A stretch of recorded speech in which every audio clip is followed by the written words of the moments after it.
welcome to the 4Corners podcast. I'm Brad, joined as always by Matt and Shad. Gentlemen, how are you doing this evening? I'm here. I'm good, Brad. So, we're finally getting back to the USWA. We do have a couple of brief side topics to discuss tonight. So I guess we can start with the ongoing drama, the Gail Kim drama, which I don't care about that much, honestly. But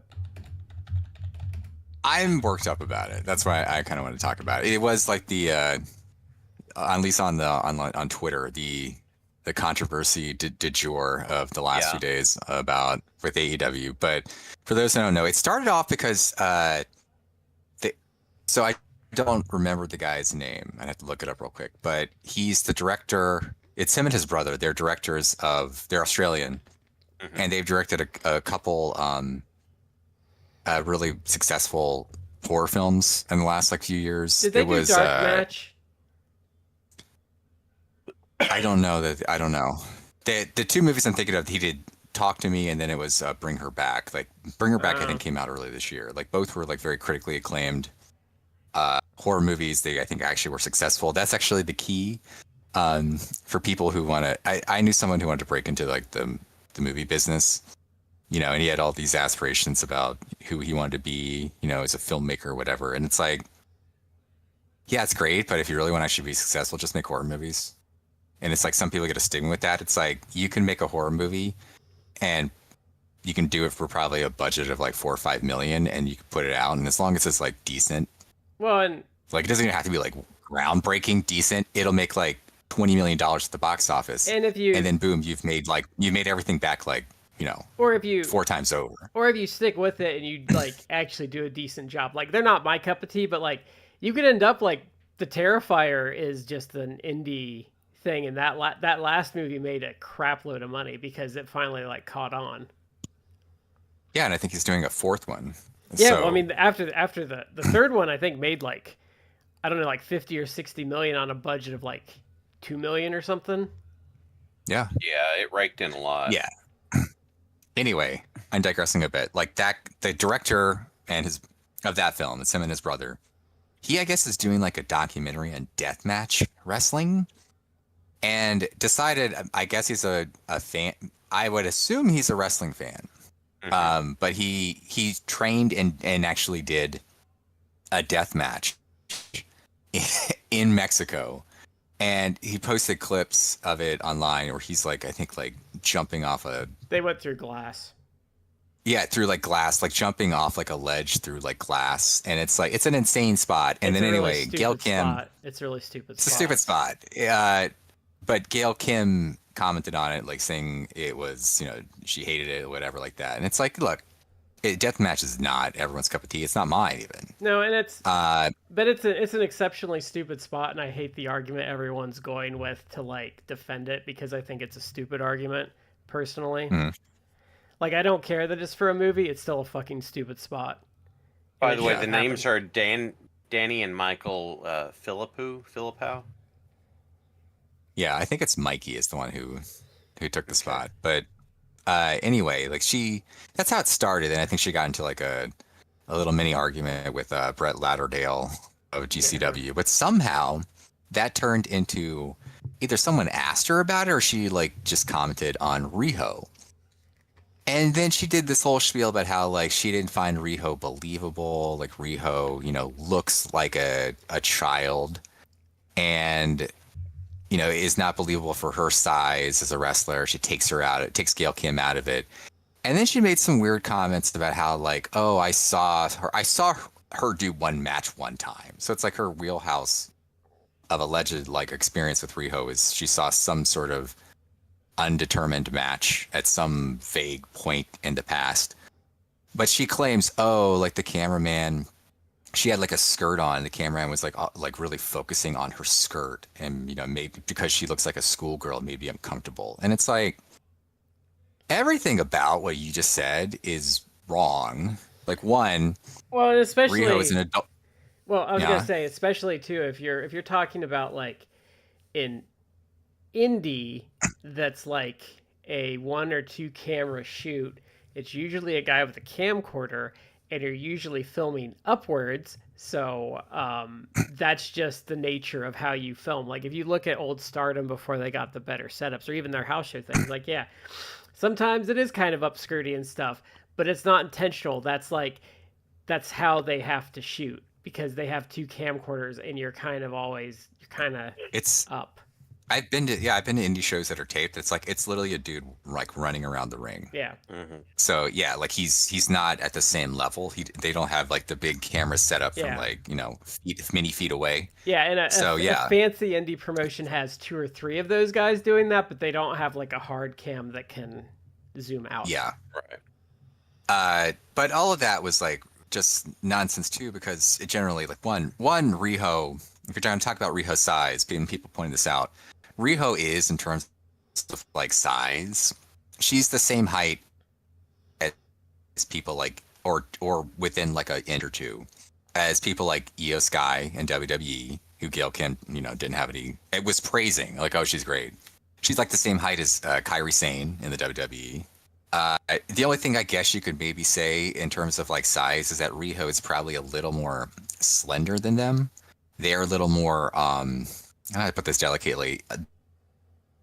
They're obviously a little more like toned. I mean, Kairi Sane owns a gym. It's like you can tell you're a gym owner. Like you have like the very lean, like in shape, like lean muscle mass build. A little more built where out. Riho is, you know, Riho is a little more petite. But they're roughly the same size. It's negligible. Oh, so Alexa Bliss like, is another good one. Alexa Bliss might even be like shorter. Yeah, I think she is. But if you go into Joshi though, she's actually taller than a lot of Joshi workers because like a lot of Joshi workers are under 5 feet tall. Oh yeah, Starlight Kid. I'm a big fan of hers. Like she's, I think, under 5 foot. Shoko Nakajima. Cat girl that just retired. Pro. She's like, yeah, she was Haruka Neko. Yeah, Haruna she was like Neko. 4'9", I think. Bad with names. Yeah, I think Shoho that I just mentioned, she's like 4'11", maybe 4'10". Yeah, like they're 4'11", I think. They're very, and just like I looked it up because obviously the Stardom champion Saya Kamatani. I'm probably butchering the names, and I apologize for that. You got that right. She was always like a nickname for her was like tall Saya, and I looked it up, and she's like 5'6", which is like probably an average height for American woman, 5'5", 5'6", but that's not that tall. Five like my wife half, is, I think, is average for an American woman. My wife is like 5.5 feet, and I'm not an overly tall guy, but it's like if we're standing next to each other barefoot, like I am noticeably taller. I'm like, 6 inches taller than her. So like even if Saya was tall Saya and she's like 5'6", it's like that's not that tall. Like someone like Lady C in Stardom, it's like, oh, she's booked kind of like as a giant. She's like 5'10", 5'11", which is tall for a woman, but it's also like you're not abnormally height. But point is like Megan Riho Main and Bozilla are just at what, like 6 feet? No, 5'10". I think they're a little under. They're like 5'10", 5'11". Yeah. Okay. It's just that they obviously they have a little more muscle mass. But I can't think of her name and TJPW, but she's like 5'8", and she towers over the girls. Yuki? Yeah. Yeah, Yuki Kamafuki. She actually just signed like permanently with them, which is like you've been here for like years. But I guess she was freelancing.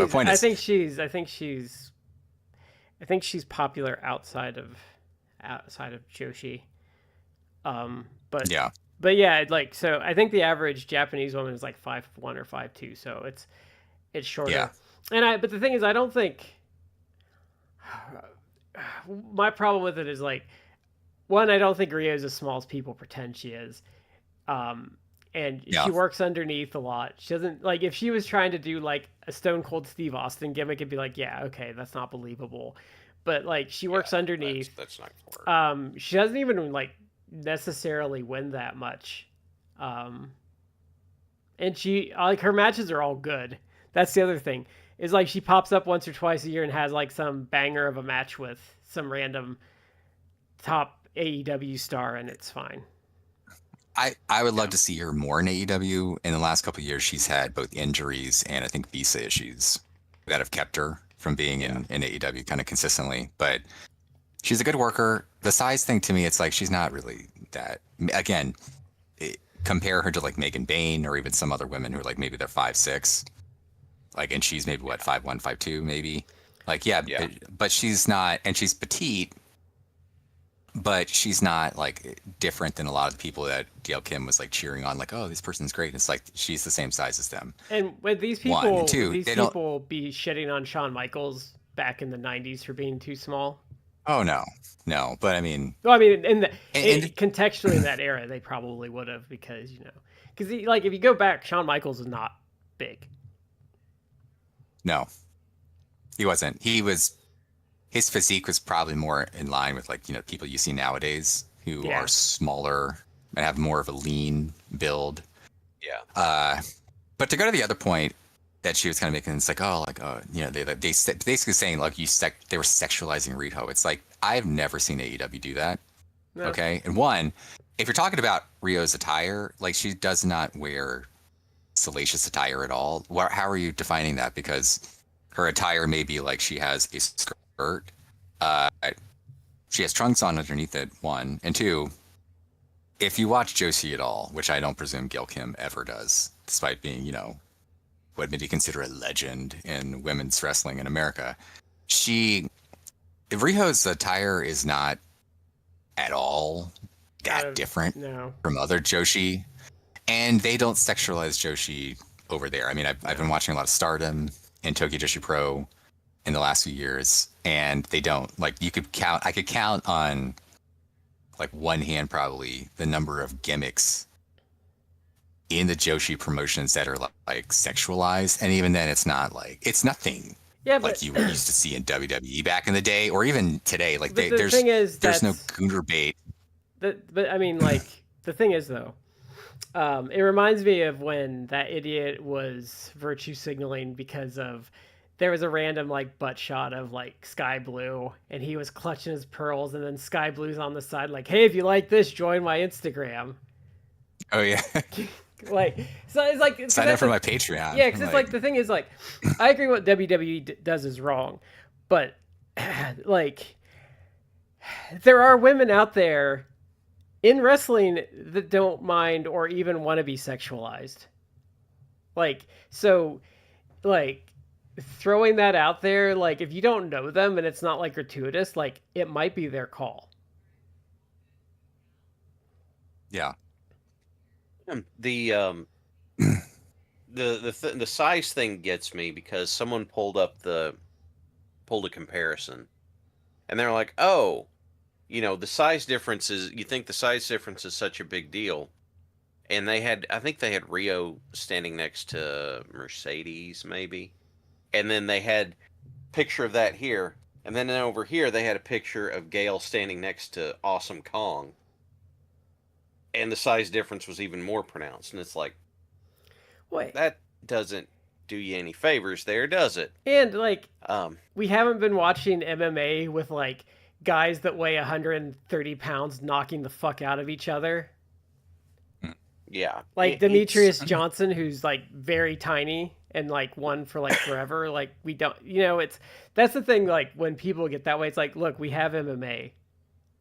Yeah. The thing that bugs me the most about this whole thing, aside from it being just a deluge, like, what was it, 4 days worth or something? She's still, it's like ongoing. Is it still going? Okay. She won't stop. It's the Energizer bunny of Twitter stuff right now. Is through the whole thing, right? Someone comes up. Mikey Ruckus was the first one to make a veiled reference to it. Oh, he had a great one. I can read it in a second. And then I can't remember who came out with it. But they're like, yeah, Gail was trying to get work with AEW, and they just it just didn't happen. Yeah, I don't remember He- if there was a specific thing attached to it. I know that BJ Bethel, Uh-huh. who is a independent reporter and has actually, if the name is familiar, he's talked a lot about the Janelle Grant lawsuit involving the WWE and Vince McMahon. And he'll talk a lot. And he is, I would say he seems fairly honest. And will report stuff. And he gets a lot of heat because a lot of the stuff he does obviously is, he doesn't just parrot WWE spin. So he posts things that are negative. You mean he doesn't or gargle kind of their, in defense. He doesn't gargle their balls constantly. Yeah. And he reported that Gail had reached out. What he was reporting was that Gail had reached out to people in AEW and that there really wasn't any interest. Like, no one contacted her. She, probably after he commented on that, put out a thing saying like, oh, just so like people know like what the real story is that, Sanjay Dutt contacted me. She made it seem like, oh, out of the blue, like he contacted me, but he contacted me about, maybe stepping back in the ring for AEW, like as a on-screen, like actual just in-ring performer versus, behind the scenes as an agent or coach or anything like that. And I told him like, no, because I'm retired. So the thing that got me about that was there was a whole thing of, the story was that she had reached out to them to see about working for them. Okay, sure, fine, whatever. But then her response was, the only thing I heard was Sanjay asking if I'd want to work a match after TNA let me go. These are not mutually exclusive. She reached out to some people and didn't hear anything back. The only thing she ever heard from someone was from Sanjay. These don't cancel each other out. Well, yeah, that's true. Like she could have been like, because they could have wanted different things. Because she could have like wanted to be an agent or like something out of the ring, and then they contacted back through Sanjay's like, hey, do you want to work a match? And she's like, no, I'm retired, which is a fair response on her part, but it's also like, it's a fair response. Although if you think about the recent history of AEW, they had Madison Rayne, and Madison Rayne did actually some matches, I think, with Ring of Honor, at least a couple matches, and then she got hired for like behind the scenes stuff. So it's like they in theory they could have brought Gail in. It's like, why don't you have a couple matches for us? And then meanwhile, that's like testing the waters to see if she was a good fit, and then have her in a backstage role. But Shad, you are correct. It's like those two stories could have actually both be true. It's like maybe there was a time difference. It's like, maybe Sanjay contacted her like, and then a couple weeks later she's like, no, I don't want to be in ring. And then a couple weeks she calls like, hey, like, well, I can do other things. And then, there was no interest. Let me read. It could have been the other way too. She could have reached out to them, and then Sanjay contacted back like, hey, do you want to wrestle? And she was like, no. But you're right, Shad. It's like there could be like some weird semantics going on that it's like, well, both these things can actually be true. They're telling different stories, presenting them separately, and without context. But it is a suspiciously specific denial. Well, and because she didn't say I didn't reach out to him. She said the only thing I heard back. And that has to be a common like. Yeah. That has to be like a common back and forth, like even in WWE, where it's like a wrestler might reach out and they might be like, hey, do you want to do the specific thing? And they're like, no, I don't want to do that. And like, okay, well, we don't have anything. Yeah. We'll put your number in the Rolodex. I think that I'm going to read Mikey Ruckus's tweet because I found it interesting. He goes, I once interviewed a drummer who pestered me about joining my band. He was decent, but it didn't fit the vibe we were looking for from just talking. I let him audition, and it was not good. When I didn't hire him, he crashed out on socials. You guys ever seen anything? You guys ever seen that happen before? Like that almost to me. I mean, he's obviously being vague, but it if you take that at face value, it almost makes it seem like, well, was there more than the two stories you're hearing from Gail and from BJ Bethel, that it's like, did they actually give Gail like a tryout or like interview or talk to her or something? And it's like, I don't think this is going to work. So sorry. It almost implies that, but I don't know. I think she's in a precarious position as a performer where she's never really worked in WWE. for whatever reason, because they don't know how to book her. She's always done better in TNA because they appreciate her. And I think she's had better talent to work with there. But I also think in AEW, even if you wanted her to work a couple matches, I think they have become rightfully very hesitant to sign old workers. Yeah. Yeah. The thing I want to talk about a little bit more on that is like going back to the sexualized stuff and also the size and hating on her.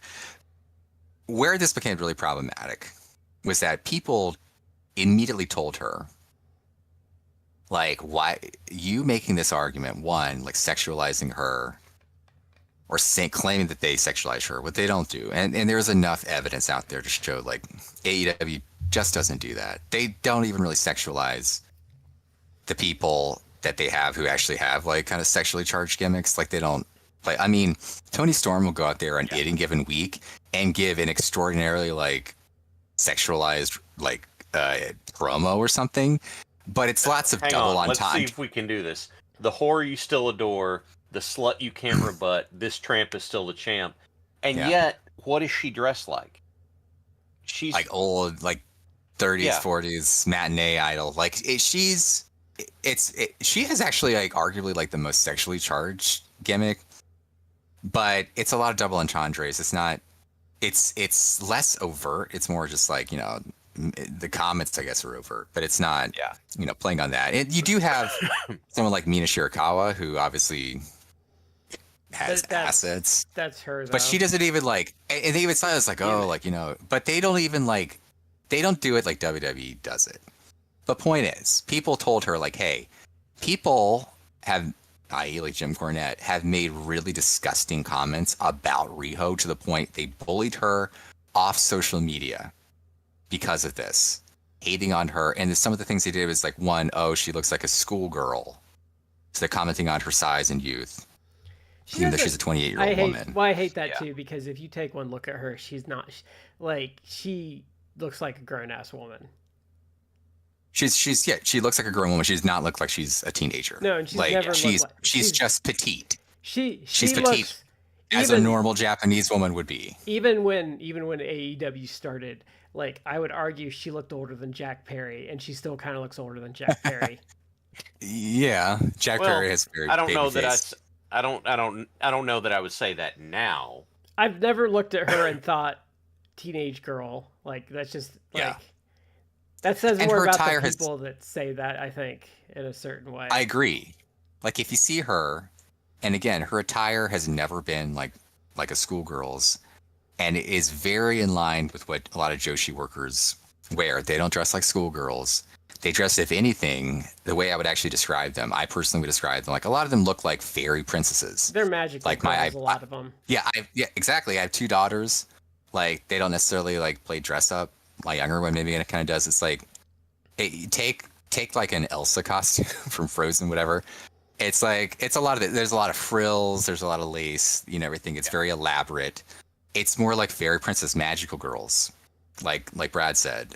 So it's not sexualized or anything like that. But people have said, like, look, they told Gail these comments are kind of problematic for this reason, because she got brutally like bullied on this to a point where she deleted Twitter. Even people like Eddie Kingston literally said, like, I deleted my Twitter because people were saying evil shit to Riho. Like, it's terrible. I'm done.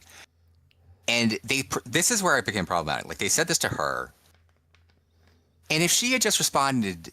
And she kind of started off too, but then she like immediately derailed. But she kind of started off with a comment saying like, well, you know, in my experience, you know, she claims she saw this match where like, well, I thought my personal opinion is like she looks too small for me.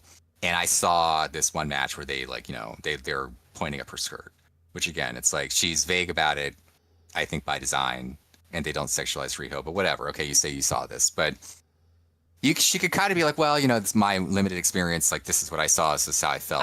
I'm gonna play a little devil's advocate. I think she could have seen something like a house show for like a Joshi promotion, and she was working a headlock spot, and the way the cameraman was, like, it was kind of like you could see between her legs, like, because that does happen with, like, again, those cam shots. So I could see that, and she might be exaggerating. I'm just playing devil's advocate for her. Yeah. Well, that's what I'm saying. Like, if she had come back and she kind of initially, like, one tweet maybe was like, well, my experience, this is how I felt. It's like, oh, well, Yeah, okay, but you saw something, this is how you felt, it's how you felt. I'm gonna devil's advocate again for her. I'm not defending her, but also with the way this went though, people are super disingenuous. So she was in a no-win situation. Like even if she said it, people, because remember like when people got held hostage in Saudi Arabia and then people were trying to defend the Fed going like, well, they didn't have them at gunpoint. Like that's the kind of shit people do to you on social media. So like just playing devil's advocate though. And they like, did. Yeah. Like just playing devil's advocate, like people would be coming at her very disingenuously. So like she's in a no-win situation. Like I don't think she handled it well, but I'm just playing devil's advocate. Fair enough. But people, even going beyond that, it's like, well, if that was your personal experience, like, yeah, but she still suffered this, and it's by like people like Jim Cornette and other people. And then she immediately started into like, well, I love Jim Cornette. Jim Cornette's a friend. And then the last few days, at this point, it's like, you know what you're doing, Gail. At this point, she's just going on about how like, oh, Jim Cornette, he's like a friend of mine. He's had so many brilliant things to say about wrestling and everything. And then she's going on like, oh, I love Vince Russo. She even got so far as to people like were commenting in her comments about how like, oh, you know, be careful. They're like, you talk bad about AEW. You know, JD from New York has a lot to say about this. And then she's going like defending JD from New York. It's like, oh, so yeah, I can see why a lot of people in AEW don't like him. It's like, does she even know who he is? Like, let's be now honest here. now Gail, you're being disingenuous because but there's a reason why people don't like JD from New York. It's because one, he's been like misogynist towards the AEW women, and two, he also likes throwing out the N-word a lot on his podcast, or has in the past. But she doesn't know who the fuck he is. Like, let's be honest here. She's just doing that to rile people up at that point. She doesn't know who JD from New York is at this point. Point is, like, she is lean into, you know, just crashing out on social media over and over again. And it's like, okay, this makes me feel like the stories of you reached out to AEW, they had no interest, maybe are true, and you're either like doing this out of spite or you're trying to do a weird like social media audition for the WWE. It's like, look, she might be just trashing AEW all the time. But no, she might just be trying to get some indie dates. Because remember when Vader trolled his way into getting a match with Will Ospreay?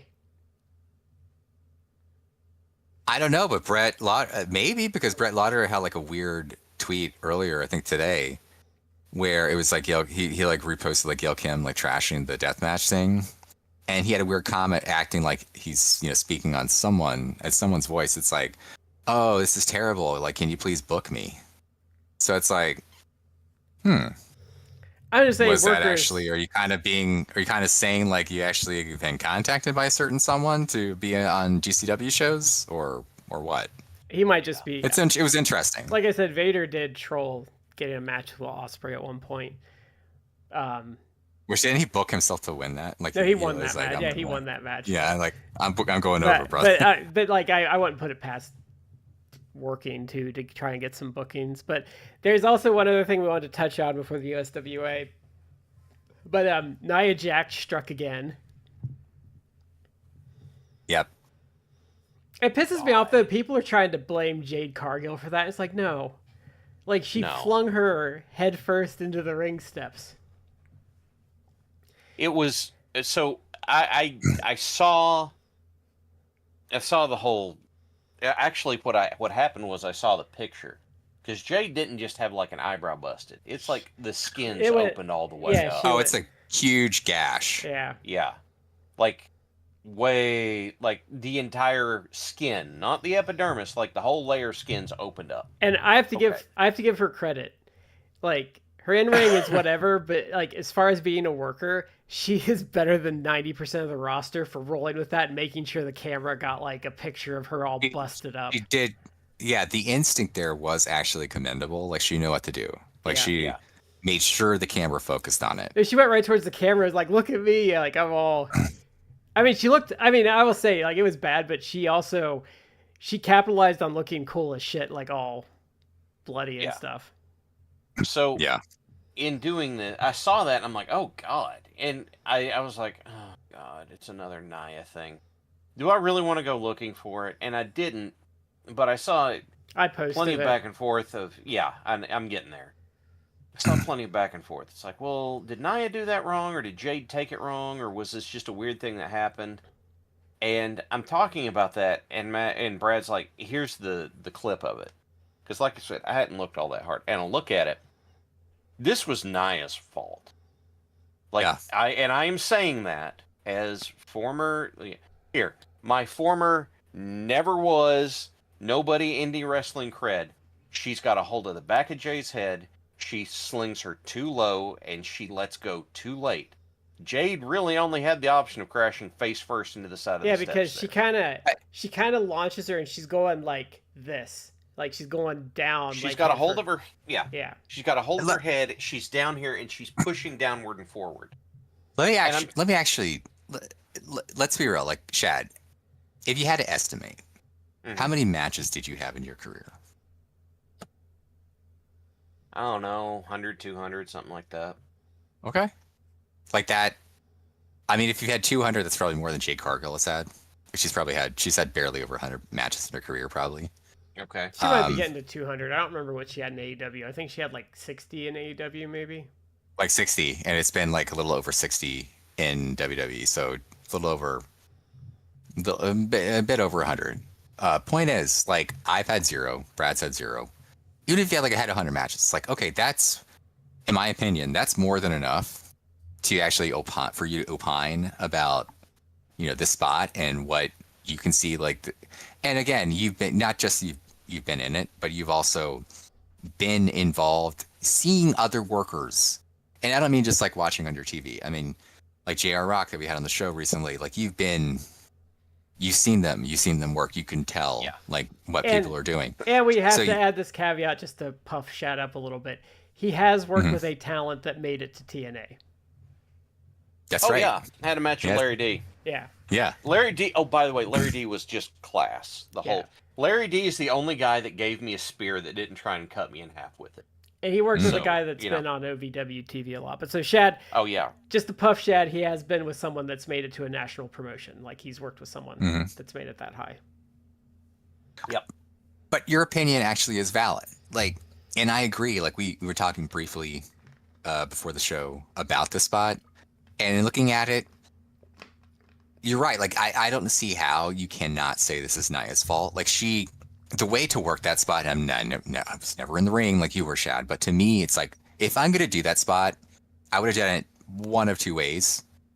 I would have either, with a lot of lead time, my opponent knows what I'm doing. I'm like standing up and I'm like from several feet away, Irish whipping her into it so that it's now on her. Like she was like, oh, I can like run into the stairs. And so, like maybe her knees are banged up, whatever like that. Or if I like want to do a head thing, I'm going to go and walk with her exaggerated. Like I'm going to like grab her by the hair, by the head, whatever like that. And I'm going to like do the exaggerated, but exaggerated because it's slow and the other person has plenty of time to see what's happening, know what's happening. And they, meanwhile, can be like, they can put their hands in front of their face and head and everything. So this is going to cushion the blow. And you don't just like, it's not just like slamming the person down like in full force, but you're just like, exaggerated, like, I'm throwing you down. It's like, Chad, did you ever do a headbutt or have a headbutt done to you? I saw the way it's like, I'm going to do a headbutt. And meanwhile, you grab the guy by the head, like headbutt, and then you're hitting like your hand. That's one way I've seen it done. You may have no other ways, but it's like, you're not actually clocking noggins with them. Yeah.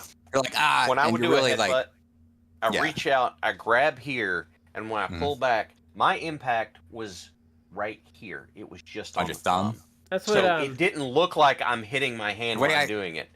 The way I've seen it done is like you do it right here in like the right there on the web. Mine was on the thumb because you can cover a lot of surface area. Push. Yeah. That's what I had enough coordination that I could do this without a problem. I'd hold. That's actually a clever way of doing it. Because I like the push thing. So you're like, and then at the same time, you're actually pushing them. I grab you, I've got it, and I go here, and then I pushed off. Yeah, and then you get the visual of the guy like head snapping back as you push them. And I want to protected him. And I would say, like, so if I'm taking, like, if you're whipping me into the ring steps, so we're not doing the head thing, I would assume if you're sending me into the ring steps, I also want to rotate myself so I smack it with my back so I get a good, like get those steps to clang Big real loud good. thud. Yeah. Or get your shoulder into it.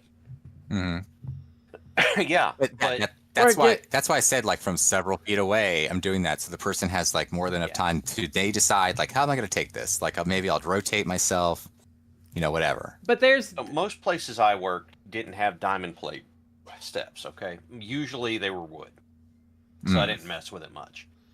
But let's say that I'm doing a similar thing at a show that I worked. I'm going to grab you by the head and I'm going to throw you towards the ring post. But I'm not going to do it with you bent over and just like shoving your head down at it. Number one, you can't see the damn thing. It's too low. Number two, if you're upright, you have more control over it. I told guys that did that to me, I was like, just give me a good shove, and whenever I got there, I'd grab the post and kick my feet up. So it looked like I hit my head and went sideways and went down. There ain't no way in hell that I'm grabbing you by the back of the head and shoving you down and forward like this. Which is, for all the world, what it looked like to me. That just seemed, that's...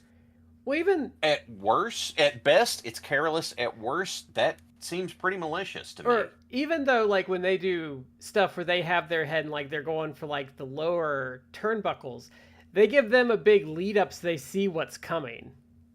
Yeah. And I forgot what I was going to say. Oh shit.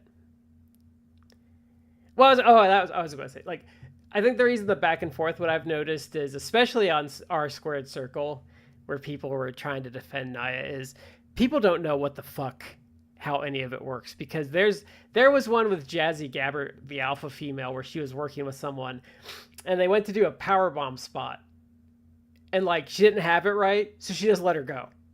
So she could control her fall down and save herself. And people were, like, all over, like, well, that's a fucking botch, like, blah, blah, blah. It's like, no, she let go because she didn't have it. Instead of, like, screwing the move up, she let her go so she could fall, like, have a shot at it. Yeah. Protect herself. Yeah. There's a lot. There's also, like, how good of a worker you are. There's professionalism, because people actually pointed out a spot that happened in, I think it was in AEW recently, and I think it was like two luchadors, but it's like one went for, was it hologram? I don't know. It was two luchadors from CMLL, obviously, and they were doing a spot where one was like running the ropes and he was gonna like try and do like a Hurricane Rana from another guy. It was like Mascara Dorado, I don't forget, but they didn't. It obviously, like, the Hurricane Rana wasn't working. Like, he didn't get it. So the other guy just grabbed it and just did like a power bomb from like basically like the top rope, but in like the middle of the ring. And it's like, it looked incredible, but it's like those are two dudes. It's like, they're obviously very skilled, but it's like, oh, this isn't working. Let's just make it happen. But do it in a way, it's like, we have to also do the spot because I don't want you to break your neck. Like, trying something that's not working. Like, let's just do it safely. And obviously there's a certain amount of like control they could do. Like, grab the guy, you can hold the guy even as you're going down to keep him up. And the guy would, I assume, have enough wherewithal to be like, oh, let me like keep my head up so I don't concuss myself as it's going down to break my neck. But there are ways, yes. Like, the more experienced you are, obviously, you know what you're doing. But you also you do that. Protect your opponent and yourself. There was a King of the King of Trios. AJ Styles worked. The first match of the tournament, he went to do his springboard, like, elbow thing, and he botched it. And so then they turned it into a running gag for the whole weekend, where every time he went up to do it, something terrible would happen. And, like, he finally did it in the finals, but, like, he turned a blown spot into a whole weekend. Like, he would go up, someone would knock him off, or like so.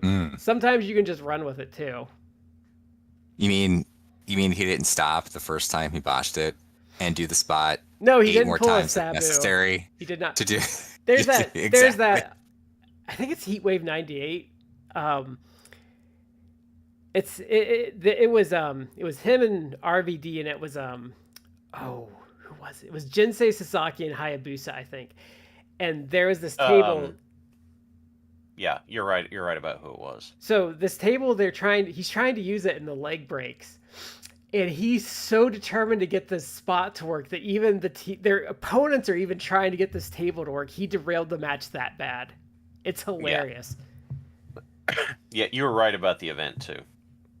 I have a VHS of that event around somewhere. It's a good event. Why, I don't know. But the Taz that match is fun. But the Taz Bam Bam match is really good, and the way they did the shot of like Taz is this like kind of Western style conquering hero just walking to the back as the show ends is like really cool. Yeah. That was also a cool spot. I'm sure they planned that, but the match where Bam Bam beats him, where he does like he has him in like the clutch and he dives on his back and they go through the ring. That was a cool spot. Yeah. Yeah. But to go back to it, the other thing that I saw that I saw it and I was just like, oh my God, do you hear yourself? With people saying, well, you know, Nia hasn't done anything like that for a while now. And I'm like, that's your justification. Was, oh, you know, she did something that got people hurt. And since she's come back, well, we haven't seen that yet. It's like, you really, that's your excusing it, as opposed to bad habits resurfacing. Like, I'm sorry. As careless as I've seen Nia Jax be, I'm not giving her the benefit of the and doubt. that's a blatant disregard for your opponent. Yes. I shouldn't give a fuck. It is a shitty thing to do. Like when Vader. And the reason. I was gonna say when Vader paralyzed a jobber with his powerbomb because he screwed it up. Like he went to the back and cried. Yeah. Yeah. That's I forget the guy's name. Oh shit! I don't know his name either. Is it Joey Thurman? Yes. Wow, that's still. I can't. Yeah, like the. Yeah, that's in the back of my mind because I remember like maybe I read it in the Aftermags or something like that. It's still in my brain somehow. Deep cut, man. I'm an attorney. Like if you asked me to actually like explain the rule of perpetuities, I'd be like, that was a long time ago that I studied that. But I remember that somehow. That's a little useless shit that's still in my brain. But point is, like, yes, Vader was actually legitimately like horrified by it, like was so worked up that he did that to the guy, and it was a freak accident. Like I remember the spot. Like I don't think he did anything necessarily wrong. The thing that pisses me off about it the most, and this is the reason why I despise low key so much, is it's the same thing. You're going out there having a match with each other. You are trusting each other with your safety, and if the person I'm working with is flippant and disregarded and maybe even malicious about abusing the trust that I put into them, then I have no use for you anymore whatsoever. And I don't care. I know that there's stories about vets trying to stretch younger guys. I'm like, no, that counts too. Fuck you. Yeah. We're going out there and I'm trusting you with this, and you're going to use this as an opportunity to try and legitimately hurt me because you're trying to make some kind of point. Fuck you. Now I will say the one thing I am okay with, and I don't know how you feel because you were a worker. Like if before the match you're like, hey, like I work stiff, but feel free to just stiff me right back. Like if you're willing to, if it's a give and take, yeah. Well, okay, so if I was gonna have a match with someone and they come in, look, man, I work kind of stiff, and I'm like, dude, could you dial it back tonight? I am not feeling it. And they disregard that, I'm going to be kind of pissed. What if we go out there and they don't say anything, they go out there and they just start peppering me, and I'm like, okay, well, here we go. If they come to me, look, I work kind of stiff, feel free to give it back the same way. Okay, you have come to me, communicated clearly, and we have an understanding. Which means that you understand that if you pop me, you're getting it back. Which that's part of the reason that I hate low key is because he can't handle getting it back. He has himself a hissy fit. I think some guys just see red too. Like Ray Traylor always kind of struck me as like a guy that just like that ring bell went and he just got a little he got overly the- rambunctious and you had to like pop him one to calm him down. The other thing that gets me is that, okay, so Ray would get fired up and start going, and then there's the Steve Austin story about, just knocking Ray cold, not knocking him out with a receipt, but stiffing the hell out of him to stop him. And Ray's like, oh, okay, I got it now. Okay, like, it's a physical business, and there's ways you need to be able to hit the brakes on that. But Nia has been, blatantly disregarding other people's safety out there. And not in For years And now. then this looks a lot like that to me. It's not like, oh, she gets a little rambunctious. Because going along with your story, I think Cornette tells it about Dr. Death Steve Williams. And he was wrestling with Ernie Ladd, and he was just getting a little too rambunctious, and Ernie Ladd got him in the corner and sat on him, and he's like, okay, like, we're going to stay here until you listen to me. We're going to stay right here until you listen to me, brother. I actually told that story this past Sunday. That's funny. I couldn't remember I didn't remember it was Dr. Death, but that Ernie Ladd story.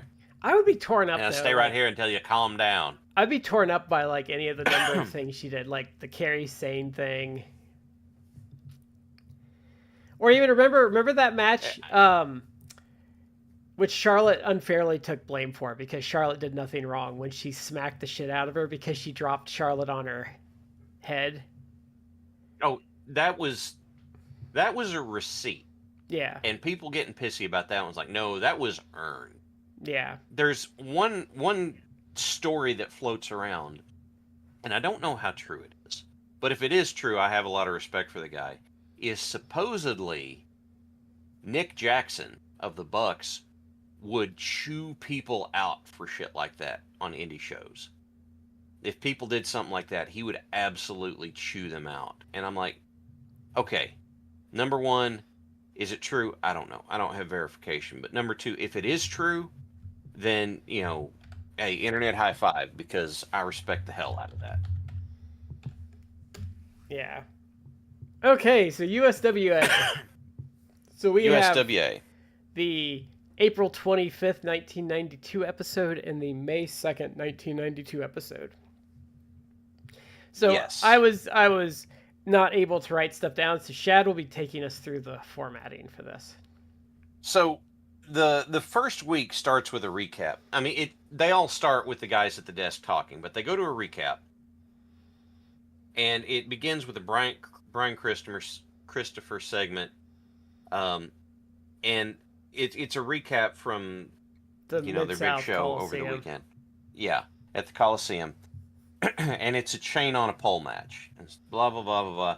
And Tom Prichard goes up to get the to get the chain, and who was their on-screen commissioner at the time? Eddie Marlin. Eddie Marlin, right? It's Jeff Jarrett's granddad. Okay, so Prichard goes up to get the chain, and I think Christopher did something. Christopher gets a hold of it, and Eddie Marlin, he's doing something. Eddie Marlin is the guest referee, and he's telling him to back it off. So Christopher turns around and pops him with the chain. Now, Eddie Marlin's not a small dude, and he staggers away from it. He's like, oh, God, okay. And he comes back, and he reaches into his pocket and slips some knucks on his hand, pulls Christopher around, and, just pops him. You know what I like about and that? Prichard gets the pin. Is what I like about it, which I wish wrestling would do more. It's Christopher is obviously, younger and would beat him in a fight because Eddie Marlin's retired and old, but it's like, yeah, little punk, you don't mess with the old men because they have experience. They're gonna get one up on you. Yeah, they're gonna beat you with experience. Yeah. And I just like the take no shit. The take no shit thing. Yeah. Like it was cool. As it turns out, because of that, they suspended Eddie Marlin, and they got, was it Ed Coffey? Was that the guy's name? Guy Coffey. Okay. he is taken over as the commissioner while Eddie Marlin's suspended, and I love him. Throws the match out and says the Southern title is vacated. I love Guy Coffey. And Brian Christopher, I think, has a match. They got such a pencil neck geek. Like, he's wearing this suit that doesn't fit right. Like, the collar's too big and his arms are too big for him. And he's got a little big glasses. No, and he's like, he's like just 5 a feet. Dweeb, right? And they did it on purpose. They got like the little bitchiest like nerd to do it. It was such like the attention to detail on the guy was like so good. And so they do all that. Christopher has a match that he wins. Just it's a little TV squash.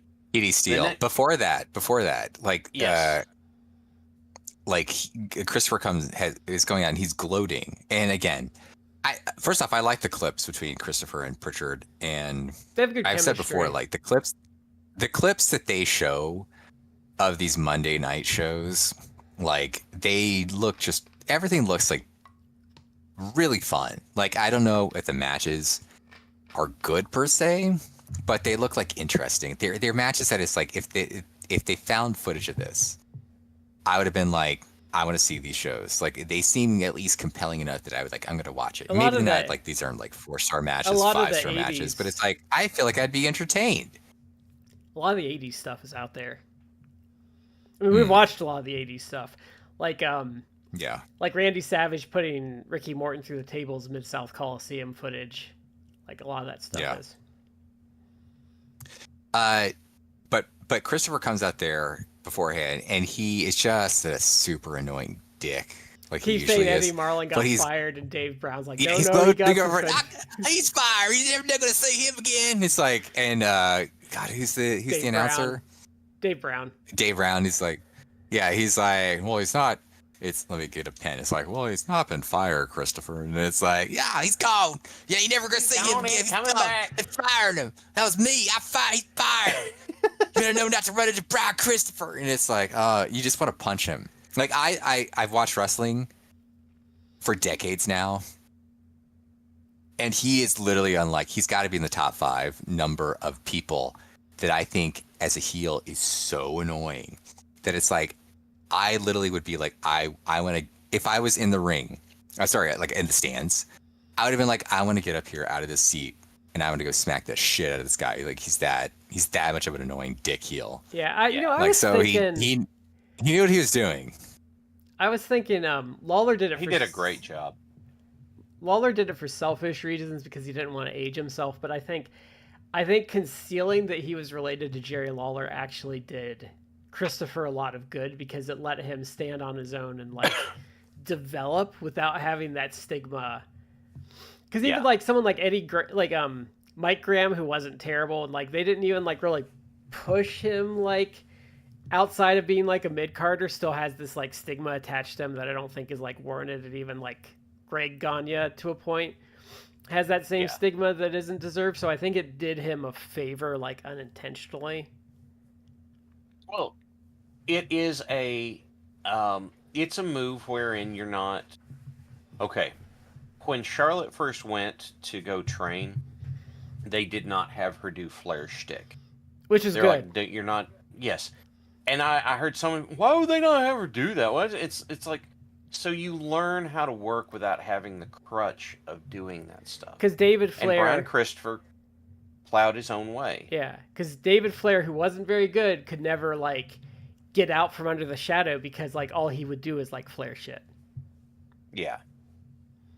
So, after that segment, then there is a lady segment where Dirty White Girl has the sash that says she's the women's champion because apparently we ain't getting a belt.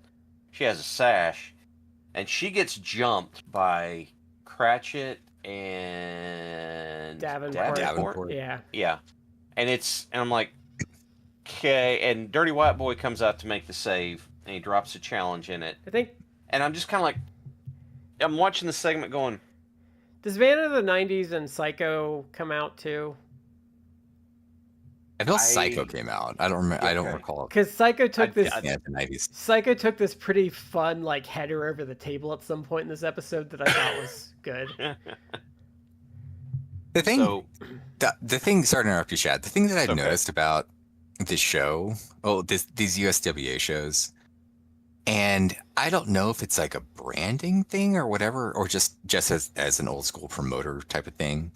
But notice how they are very good about always repeating the full name.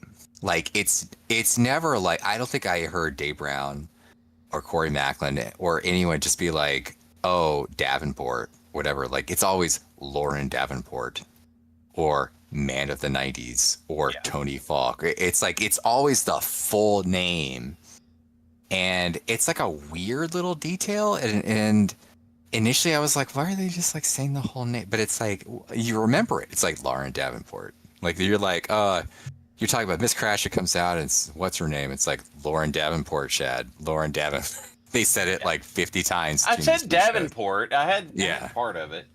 Look, I think the women's segments on both of these shows, I was kind of like,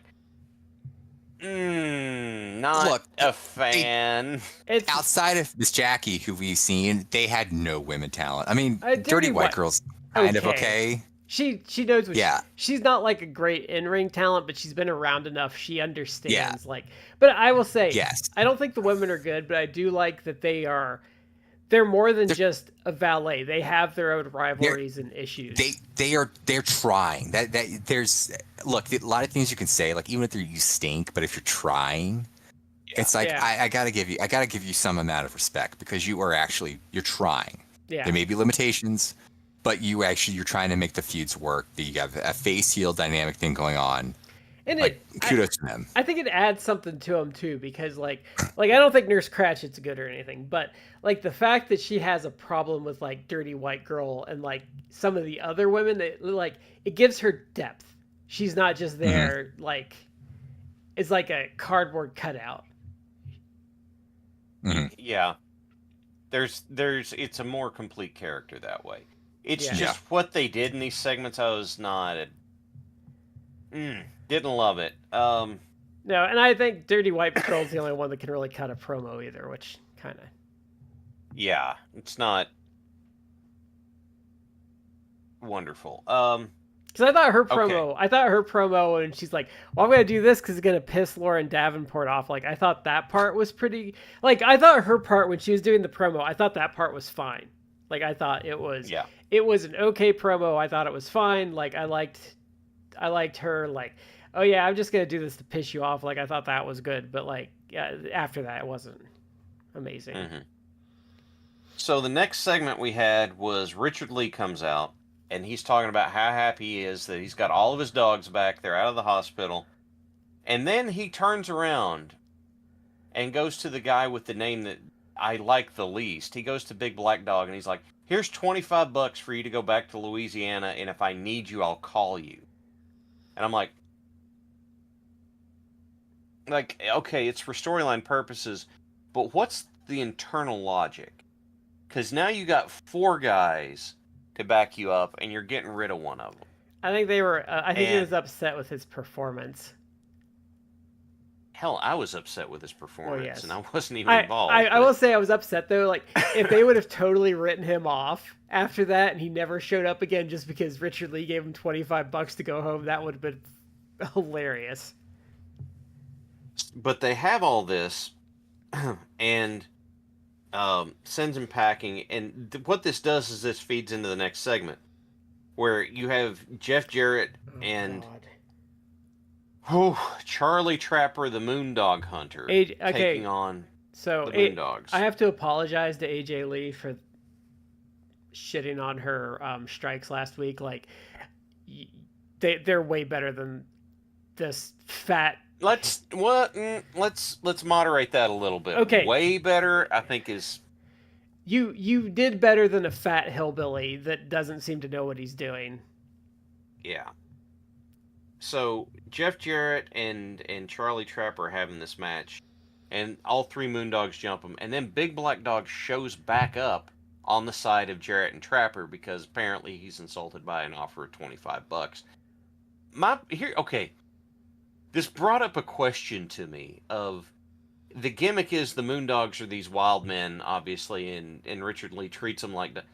How Dogs. how self-aware are we supposed to buy into them being? You know, because it doesn't matter.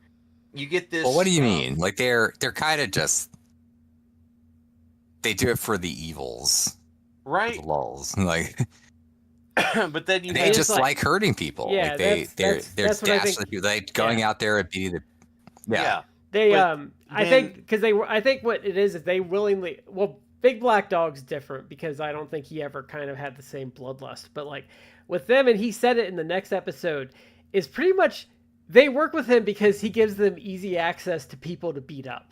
That is why they're with him. So we go through all this. Big Black Dog comes out there and help him.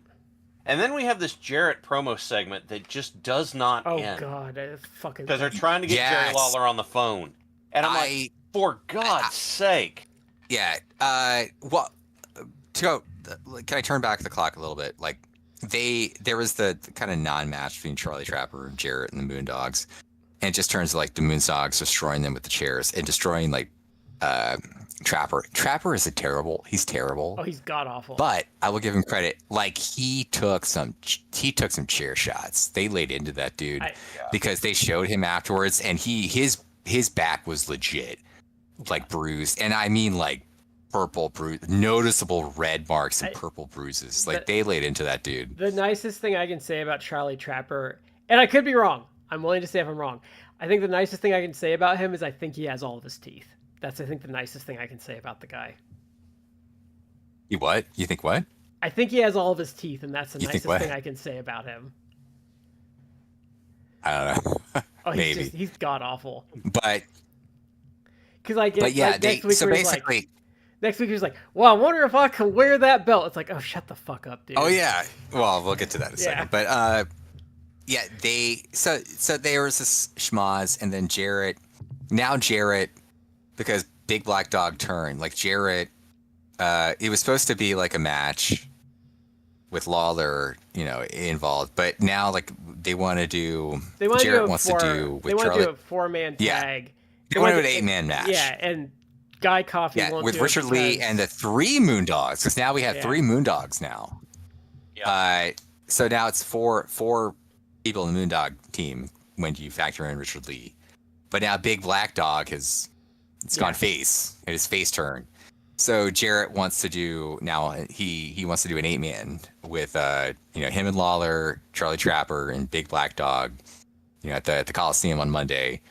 But I guess Joel Lawler had a contract with either Guy tag Coffey contract. won't do it. Guy Coffey won't do it because there's a contract in place. Oh, And yeah. he won't do it unless Lawler says it's Yes. acceptable to. So they need to get Lawler on the phone so Lawler can like verbally say like cancel that contract and do a new 8-man contract. But the problem with that is that, again, this is 92. Cell phones kind of existed, but not really. But it's like it's like 10, 15 minutes. and there's a Jarrett in the corner even, like works some sort of phone. It's even worse because they did a commercial break and then they did I think they did the Mid-South teaser to like. Yes, it went on forever. And are you still They started to doing go. this? Yeah. They started to go. Excuse me, I'm sorry about that. They started to go Yeah. to an interview segment with Tony Falk. It went on so long, and then they cut it off and turn around because oh no, he answered the phone. I'm gonna be honest. I ended up just fast forwarding through this part because it was so boring and I was falling asleep. I'm like, It was boring. Yeah, Yeah, it was it bad. was terrible. And then it was boring too because it's like going with the coffee guy, and it's like Jerry Lawler's talking. He's like, "Yeah, cancel that contract," and they're like, "It's like what? What is the minutia of this? Like, why am I like watching this? Like, I don't care. Just be like." Well, You could have done this with like we're gonna get Jarrett on the phone, Lawler, and then like you do some stuff if you had like a Tony Falk and then match you come or whatever back, like you that. come back intermittently, or you have Jarrett in the It's background. like, you got Lawler on the phone. Yeah, and then you set up you have him in the background for the death stuff. You just be like, oh yeah, Jarrett's still trying to get him on the phone, and then you go to the next thing. But the way they did it was just forever taking. And Jarrett's just repeating the same promo points over and over and over and over and over. and over and over and over and over and over, and I'm just like, oh. Like, I appreciate the spirit of what they went for, but the execution was bad. Yeah. Yeah. It drug the whole episode down, honestly. Like, this segment was like so bad, like it drug the rest of the episode down, which I don't think was like amazing, but it was okay. But this was so bad, I'm just like, this episode was not great. Because this is just like a 20-minute. It was enough. I watched it yesterday, and after I got done with the episode, I'm like, I can't take any more of this right now. I had to watch the other one today. It drug it down. That's the best way to put it. So after the segment that wouldn't end, we go to a recap of Eric Embry getting burned in the brawl they had with acid, with battery acid, or hot liquid, or whatever it was. I don't think they've ever said what it was. Because they never they use the phrase hot liquid. So I think I said battery acid. I said battery acid because I'm pretty sure that I read back in the day in the Aftermags that's what it was. The Aftermags are not battery acid. The Aftermags are creative license. Like, it is someone writing about the angle and filling in the gaps. Damn it! Because, it was battery acid. No, because you will read about stuff in the Aftermags and it sounds fucking amazing. Then you go watch the actual footage, like, oh, they really added a lot of. I'm going to throw a joke in here that's probably only for Vectron in chat, but coming back with the steaming cup in my head when he goes after seeing this recap, I'm sitting here going, what are they burning with? Hot liquid, hot butter. Check it and see. Throw in your eyes and you can't. Oh, man. But yeah, they do this whole thing, and they have an Embry promo where he's got like bandages all over his face, where he's like, I can't see, and you better, and so on and so forth. And I didn't do well with this promo because really I liked it because I watched it right after the promo that went in because I slammed through this whole episode, and after that promo, I'm just like, oh man, I liked it because to me it was like he because again. What we see in '92, Eric Embry's just been just a sleazy douche, like unlikable, like terrible. And then I felt bad for him. He's in there. He's like, I never know anyone who would intentionally blind another man doing what they. It's like I felt sympathy for him. He's just like a beaten, defeated man, and he's just sitting there. It's a little comical because he's just sitting there, like with bandages over his eyes, like in his bed, and he's like, "All right, I'm done. You take your cameraman Eddie Marlin," and it's like, well, I liked his face. It's kind of comical, but I feel bad for him. I'm like, oh my god, the dude got blinded. Well, I liked his face dastardly turn. Moondogs. I liked his face turn though because they didn't do he's gonna kiss babies now. Like when he turned face and he convinced him, he's like, no, he's like, I'm still gonna be a fucking scumbag. The difference is I'm gonna be your scumbag.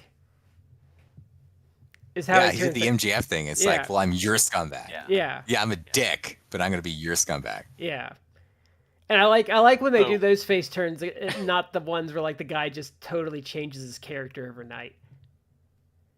Yeah. So you can do that if you do it gradually, but your initial face turn doesn't need to be just an absolute. Gradually, switch. I have to think there are guys that have done that where they've gradually gotten more comfortable like being a good guy. Yeah. After that section, then we get the Tony Falk promo we were supposed to get earlier, but it's Tony Falk with Miss Jennifer, and he talks about how Lauren Davenport treated him and how he apologized to Miss Jennifer and that wasn't going to happen again, and he was going to square up on Man of the 90s. And then we get this whole big brawl with all of the women on the roster.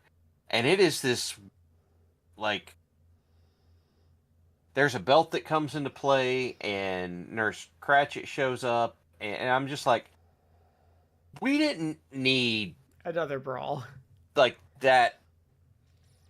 Like, if you want to have them brawl, have them brawl. Don't turn it into this weird, we're going to spank each other with belts thing. I didn't need that. That was, because my problem is that takes me out of it. If you're going to brawl, you're going to start hitting each other. You're going to start kicking. If it's like girl fights I saw in high school, you're grabbing hair, you're scratching, all that sort of stuff. As opposed to this, where it's like, all right, did Jarrett have like a thing? It's a southern promotion thing. Well, it's a very. Did he have a thing?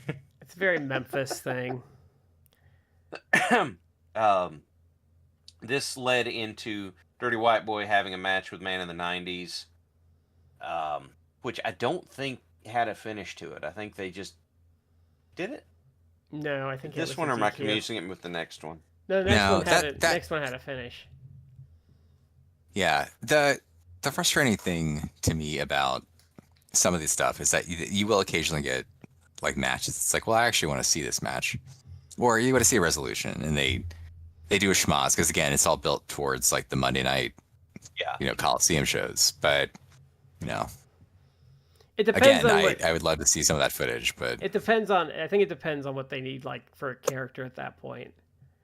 And I think at this point, like, because the roster's thin, I also think they're trying to say, because I've seen other points in Memphis where there's more matches. I think they're just trying to like work with like what they have, because usually when guys get finishes is when they're new.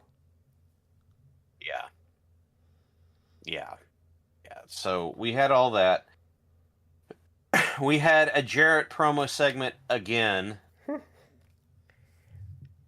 Because the first time wasn't long enough. And then this led to the main event for the show, which was Tom Prichard, was it Pat Garrett? Yeah, Pat Garrett, and then Larry Arch, is that right? Yeah, he looks. I just wrote Arch. I didn't. He looks like some guy straight out of a wrestling school, and he wrestled like it too. Yeah, and then versus Valentine Psycho and the Executioner. The Executioner in the most non-Executioner looking gear, because it was brightly colored and all that sort of stuff. It was oh fuck, I can't. It was we've seen that get up with a different name in the past. But you can't do the all black thing because you have the Scorpion and the Shadow, so you can't really do the all black thing. But they have this match, and this match has, I mean, a lot of arm ringers. Like, so many arm ringers. And the faces grab somebody, and they do an arm ringer. And then they tag to the next guy who takes it, and he does an arm ringer. He tags to the next guy who takes it. He does an arm ringer. And it seems like they go all the way around to get Tom Prichard back in, and then go and do something else. Yeah. And you hear Psycho making weird noises off camera, and the announcers are trying to sell that as, he's kind of detached. He's a madman. I liked some of the stuff he did, though. I liked when the match was about to start, he tried to take the Executioner's mask off. Yeah. The thing I think that bugs me is that whenever people have a crazy gimmick, they try too hard to be too crazy. And it's just, everything has to be wacky and loony and nonsensical. And I'm like, okay, then how in the world does this guy get out of bed in the morning? Like, the crazy gimmicks typically push too far, and it bothers me. Yeah, I will say with this guy though, he doesn't suck, I don't think, and he's trying, and he seems to be having fun with it. So like, it's mildly entertaining because he seems like he's having fun and he's trying, and he's not like he doesn't totally suck either. Yeah. And I would say Kat Garrett is a miss on their part, because I was watching this match and we've seen him a couple times. I'm like, oh yeah, this guy's like kind of like decent. Yeah. In the ring. But they never really did much with him, so. All right, that's week 1. Yes. And a whole bunch of it went into a segment that didn't need to be so godforsaken long. Yes. Episode 2 is better. Because here's the thing. All they had to do with that is they say, during the break, we got Jerry Lawler on the phone, and he agreed to this. here we go. That's fine. Or have him But talk no. during a match. At least give me something to like look at other than Jarrett like hunched over Yeah. a phone on the floor. Yeah. So Yeah, that was the thing. He was like, it's like, are you trying? It's just like Vietnam. You're trying to like radio in like air support. Like, Yeah. what is this? And again, this is '92. Okay, so it's before the age of cell phones, whatever. I mean, I think cell phones did exist at that point, but Well, it's Paul like, okay, Heyman. you have like the Paul brick cell Heyman phone. had the. It's like That was Paul it's like Heyman's gimmick. he's literally Remember, just like, he had the big ass cell Yeah. phone. It's but it's like this is ponderous. Like you're literally like hunched down. Like the entire building has no phone. Like you're hunched down, like trying to connect with the moon. Like, why didn't you just send like Morse code, like Jerry Lawler? Da, da, da, da, da, da. And this Stop. This is a crime a lot We of need you to stop. This is a crime a Yeah. lot of promotions have done though, because like it hasn't been this long, but anytime they've tried to do the satellite link, when WWE would do it or like WCW, this segment always sucks. yeah, It never works. they were not good. Yeah. So we had that, and then we had all right, so we went into week 2. Week 2 started with a match. Jerry Lawler versus Man of the 90s, and Lawler was rocking him some early 90s tights in this one. Oh god, Mm. it looked like and the thing- Greg Valentine threw up on him. Yeah, and Or so Bret Hart threw up on him. this was my takeaway on. It was like a mixture of Bret Hart and then Owen's team with Coco Ware, like Energy? a high combination threw energy. up on him. Yeah. Yeah. It's not as Yeah, bad high as energy. Is that what it was? Yeah. It's not as bad as some of the other outfits he's had, because like usually he's fine when he has the black tights, but remember he did like neon green one week, and he's trying to be very 90s, and it's awful. Yeah, this is like riding the line between pink and purple, and then it's got the weird, like Chevrolet weird check cloth seat pattern for Yeah. part of it. Yeah. Anyway, they have this, and they have a very, I call it a Lawler stall match, where they don't do much of anything for a while. And then what they're trying to do is set up that Laura Davenport keeps hitting Lawler whenever he gets by the ropes. And I'm He like, keeps interfering. Yeah. Yeah, And I'm watching this, and I'm like, could you, like, I don't know, hit him like you actually meant to do something with it? She's not good at that. Because every time she went to hit him, it was just like, wow. I think anytime she's done But this, eventually she either pops them like for real, or she looks like shit doing it. Like there's no in between with her. yeah. And then, But Lawler eventually gets upset, so he like bails and he goes like Dave Brown, and it's like on the mic, and he's like, like he calls her like like like a hussy. Not, he didn't use that word, but like he's basically like, if next time you get involved, like next time you put your hands on me, like you've been a pain in my ass. Next time you like lay hands on me, like it's gonna be a pain in your ass. And then so of course she like gets back in the ring, they restart the match. And she like hits him from the back. No, she hits him like. And so he takes a belt. He Man of the 90s gets him like down on the middle rope, and she pops him in the face. Is the next time she hits him. and this But he ends gets up, a belt. Yeah. Yeah, go ahead, Chad. Sorry. No. It's fine. Well, this ends up with Lawler's discipline spot for her, Yeah. which was more of it, and I'm just like, and then this led to a run-in with Nurse Cratchit and Psycho, and they're all standing around basically blanket beating Lawler until Lawler just stands up and Superman's his way over all 4 of them. And I'm like, I know this is Memphis and this is Jerry Lawler, but okay, sure. Well, I liked how he. I don't know if that. I did like during the match. He did do. I don't remember how it happened now. I think it was after she hit him in the face. He he got up off the middle, like when he was on the middle rope, he got up and he like pulled the strap down instantly and just started wailing on Man of the 90s. Like I thought that part was cool. Yeah. Because his punches look great. Did Man of the 90s actually have like a name? No.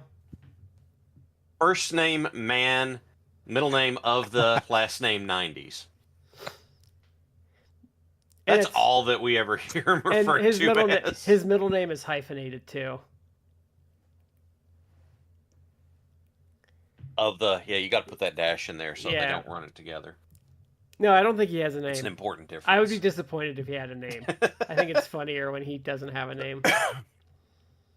He had him a Hulk Hogan mustache, though, brother. I'll tell you what. Oh, he had, like, his hair is awful.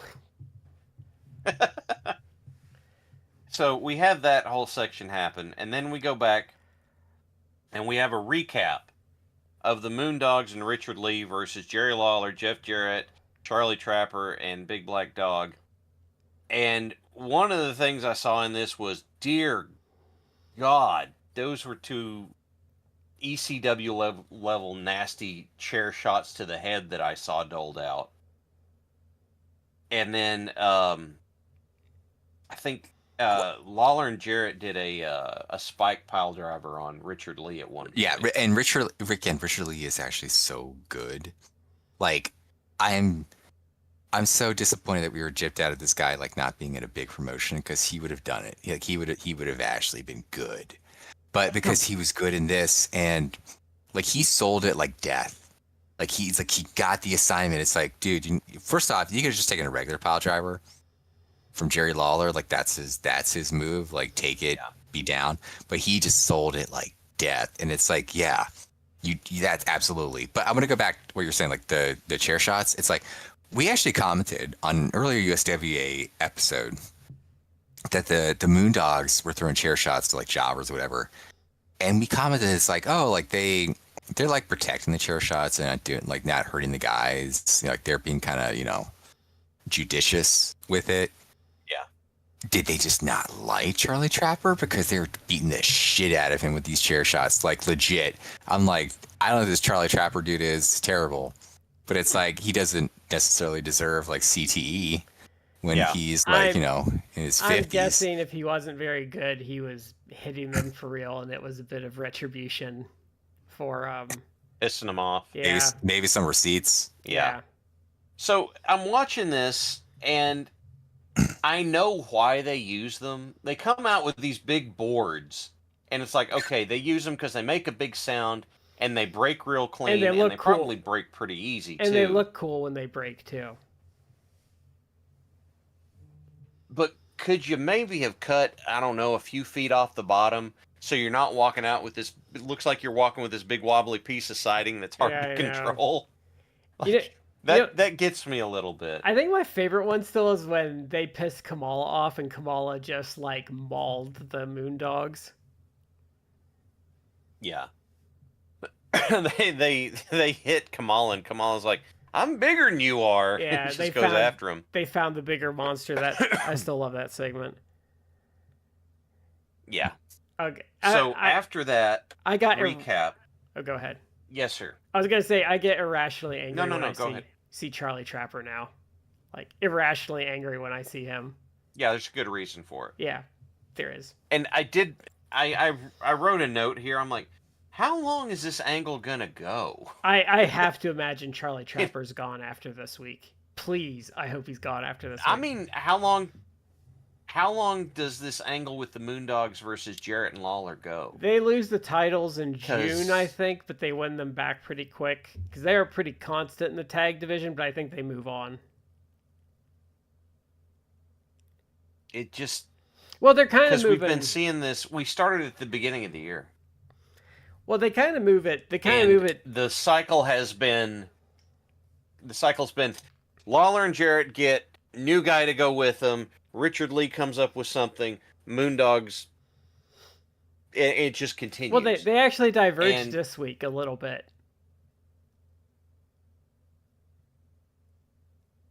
Okay. Because Lawler challenged Kamala for the world title. Yeah. So they did diverge a little bit. Yeah, that's true. After the recap, they had Jeff Jarrett and Charlie Trapper have a promo about the tag title match. Ugh. Charlie Trapper couldn't even do a good promo. No.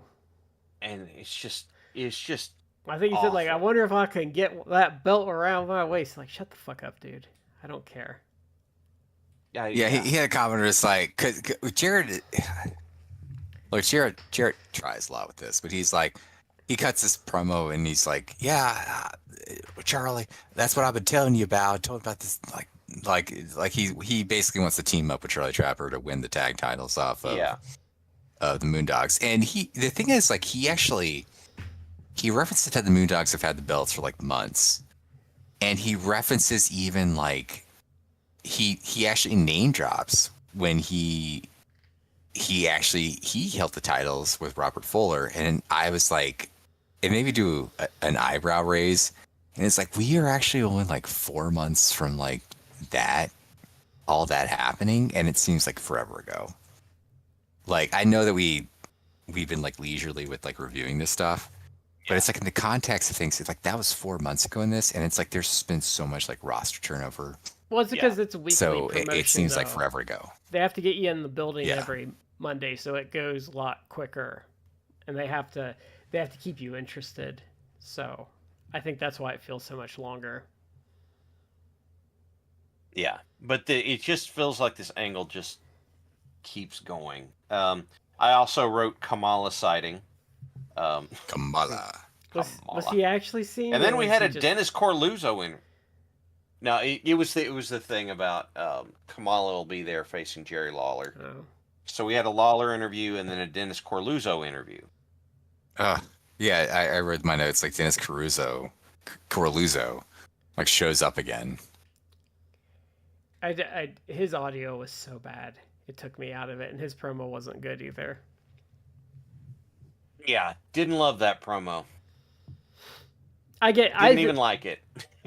I think a better talker could have delivered that content more compellingly, but he, like, first of all, his audio is like terrible, which took me out of it.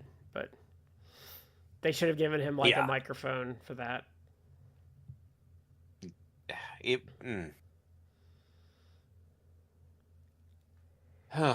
So we got through all that, and then we had the recap. Prichard versus Christopher with Eddie Marlin at ringside. He had bought a ticket. So he's sitting there, and I bought a ticket. So, yeah, I've got a ticket. We have this whole thing where Eddie Marlin's at ringside, and Christopher clocks Prichard with a chain. And it bothered me because, is Frank Morrell the ref here? Yeah. Or is it? It's Frank Morrell. Okay. He goes in for the pin. Christopher still has the chain wrapped around the hand on the side that Frank Morrell goes for the count on. And I'm like, okay, that was kind of... And then, so Christopher yelled at Eddie Marlin. He's like, well, come on up here and do something about it. And so Eddie Marlin gets up there. He goes around the rail and he's yelling at him. And he tells Frank Morrell, he had a chain. He hit him with a chain. And Frank Morrell's like, I didn't see any chains. Like, he did. Which led to something you never see. You never see this happen, where the faces pin down the heel and find where he hid the weapon. And he's like, no, he did have a chain. Look, he pulled it out of his tights. I think Prichard had a moment where I was like, well, nope, that's too far inside. Let's go one layer up. And pulls the chain out. And Frank Morrell's like, oh, okay, well, Prichard's the Southern Heavyweight Champion now. Here you go. And then Coffee is like, nope, can't do that because Eddie Marlin's suspended. This made no sense so to me. Southern title's held up again. He's like, I don't know what's going on. Like, the faces didn't do anything. Because, like, he references Christopher with the chain, but then, like, Eddie Marlin didn't do anything. Eddie Marlin didn't get in the ring and get involved. Yeah. And he was invited. But Coffee's like, no, yeah. Christopher called him in. And so they hold up the Southern title again. Yeah. Just like they did last week. This is a Memphis thing. And then though, we have a Christopher interview. It's a Memphis thing. The belts sorry? don't mean like a lot, so this is more stable than the belts usually are. But so then Brian Christopher has another interview and a match with Trey Zeller. Yes. and I think they fucked the ending of this up. I wondered about that too. Because Christopher did his leg drop, and then He kicked out, Keller kicked out, and I'm like, is that? and the bell rang. That's not. Is that? Yeah. And so Christopher did this power bomb that looked like it almost didn't go well. And Dave Brown didn't know what it was, and he said, "Oh, it looks like a pile driver, but I guess not." And I'm like, I thought power bombs were Fine. well known by this point. They're Whatever. getting there, but yeah, I thought this was botched because the way it went, I think he should have been pinned, and like they rang the bell. Because I think they thought he was supposed to win, and then like there was this awkward thing, and he just did another move and like pinned him. And Yeah. it looked like the ref was like talking to them too, or the ref like told the guy like, "No, you need to not kick out." Christopher covered it pretty well, I thought. I mean, that didn't look right, but It didn't. they handled it decently. It was. I think it was fine. Like it was fine. Like if this happened in WWE, it would be like a whole cluster. Fuck. Like the end of that women's match. Oh, on you mean SmackDown. like it did in that same match that Jade Cargill got hurt in? Can we Never mind. We're not going back to that. We have to We're have in a Memphis. conversation one day about how Tiffany Stratton's not good, and we need to accept that as much as She's people. not. I Surely haven't isn't. They, watched- people have watched hyped her up far beyond her actual talent level. People actually mentioned like, because after this like horrible, match with Nia Jax and everything like that, like she just passed, I guess, like 11 defenses of her title. People noted it's like if you actually count the 11 defenses, it's 5 opponents.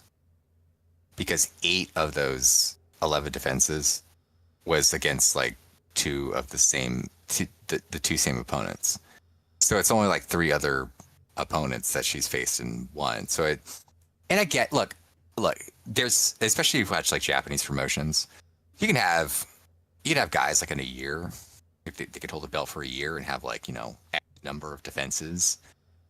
And maybe it's even like a defense against like the same people, like, and they'll do storylines like maybe like, you won the title, maybe Okada wins the title. Maybe your first defense is against like Naito, or one of your first defenses, and you beat Naito. And then by the end of the year, Naito's like, he's on a quest like, I need to avenge that. And so finally, like, your 7th or 8th, like after your 7th or 8th defense, like you're gonna face Naito again, and But then you lose it, But the difference there is or you win it, right? But it's like I was gonna say though, but between that, Naito Yeah. probably won something to earn that second shot. yes, exactly. It's not just like, oh well, you're gonna feud with Naito for like the next 3 months. So no, they do it where it's like, yeah, I'm building up towards it. And the other thing is though, like the belt Well, even like means more in New Japan, and like title defenses are a big deal. Like WWE has not like taken the care to make title defenses really that special. No, they don't. Let's go into the world of female wrestling, but in Japan, in Joshi. Miyu Watanabe just won the Princess of Princess Championship from Mizuki. She lost to Mizuki. And then, she won the Princess tournament. And so she was going to get the title shot. And she did, and she won. but it was kind of like the redemption thing. It's like she lost it, and it's like, okay, well, I need to build myself back up to it. It's like, well, it actually all that mattered. It actually mattered. So they don't do that in WWE. It's like, let's book you to win again 8 of your 11 defenses against the same 2 opponents. It's like, that's not even like, if it was like 11 defenses, and 2 of those wins are like the same person, and Or over even here there's 3. 2. It's like the Or even 3. yeah that well even like 3 I and mean 2. that's even pushing like, it, but if you had like 3 and 2, that still could be gives like- you 6 other women to have defenses against. yeah. It is for people who like, Papa H. It's like, it is the laziest shit booking possible. And for someone, It is Roman's defense schedule over again, only more often. oh, and Roman at least was over, like, as much as I hated it, but also like for someone that has gotten hyped up as much as Tiffany Stratton, every time I watch something, she's having some catastrophe of a match or some incident in the ring, and I don't like. We need to stop this. That she's good thing, because she's not like, if she was good in NXT, she's regressed on the main roster because like she's not good. Yeah. Yeah, that's pretty much. In any event, I lost my place. This leads into another promo from Richard Lee and the Moondogs. Because their Guy Coffey's on their ass because they haven't defended the belts in 30 days. Because last week didn't count. They haven't. Yeah. Like, oh, you didn't defend it in the 30 days because that wasn't a tag team title match, and he's yelling about it, and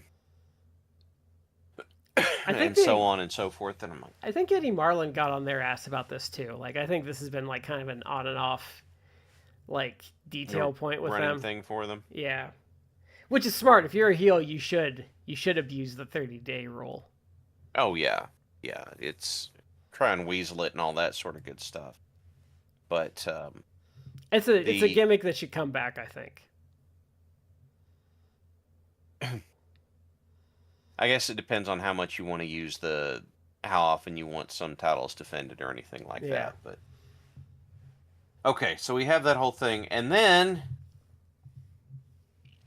we have a promo with Lauren Davenport and Man of the 90s talking about what Lawler did earlier. And they both talk in this segment, and it's not. It's bad. Good. No. Yeah, it's bad. And Matt is having the correct reaction to this promo segment. Man of the 90s has a really weird voice. It goes with the name. I know. It's very raspy voice. See, if it was supposed to be a title like they did it with Tony Falk, I'd get it then. What are you saying, Matt? Hold on. Let me actually scroll down. I looked it up. His name. He did jobs in WWE. His name is Warren Bianchi. So it's like, okay, I get why you're called just Man of the Night. Yeah, well, he did. Warren Bianchi doesn't roll off the tongue. He was a job guy in like WCW and WWE. So. Yeah. So we get through that, and then we have a match where we have Psycho versus Tony Falk. And the thing about this match that threw me, or the observation I had during this, was how quickly and easily they took Tony Falk from being kind of a slimy scumbag to all of a sudden now he's a sympathetic face. And I had to appreciate how well they did that. Kind of is though, right? Right?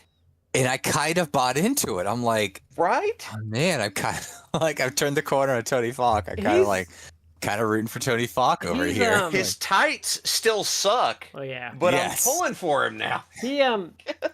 He's like I'm not like a big Tony Falk guy, but I was telling Shad before the show, is like, if like he showed up at your door and he's like, "Can I do a mid-card match?" I'd be like, "Yeah, because he's fine. Like his promos were pretty solid. Like he's solid in the ring.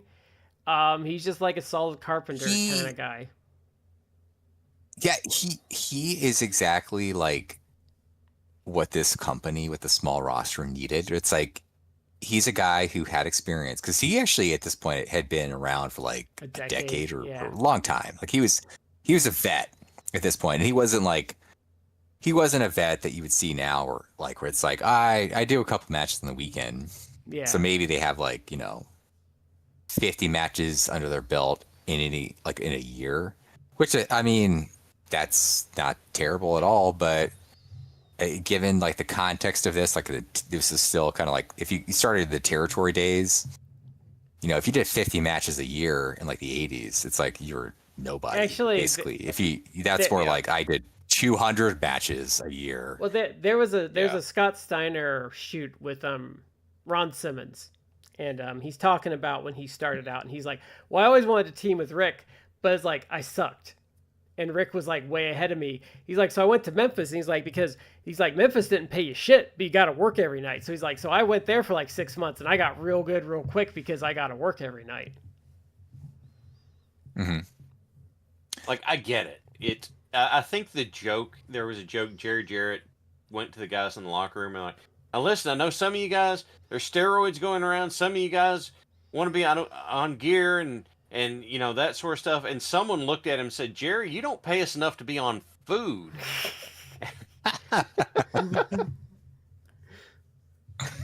It's like, damn, dude, that's ow. Okay. Yeah. But I'm sorry, this is a tangent, but I got to drop a joke. The last show that I worked at, I'm in the locker room talking with the guys about something, and everybody has gotten, like, the show's not even over, and everybody's gotten their pay. Like, that's settled. Cool, right? And then one of the staff comes back with some of the they're like, look, this was at the concession, and they wanted to offer it to you guys before it got cold or anything.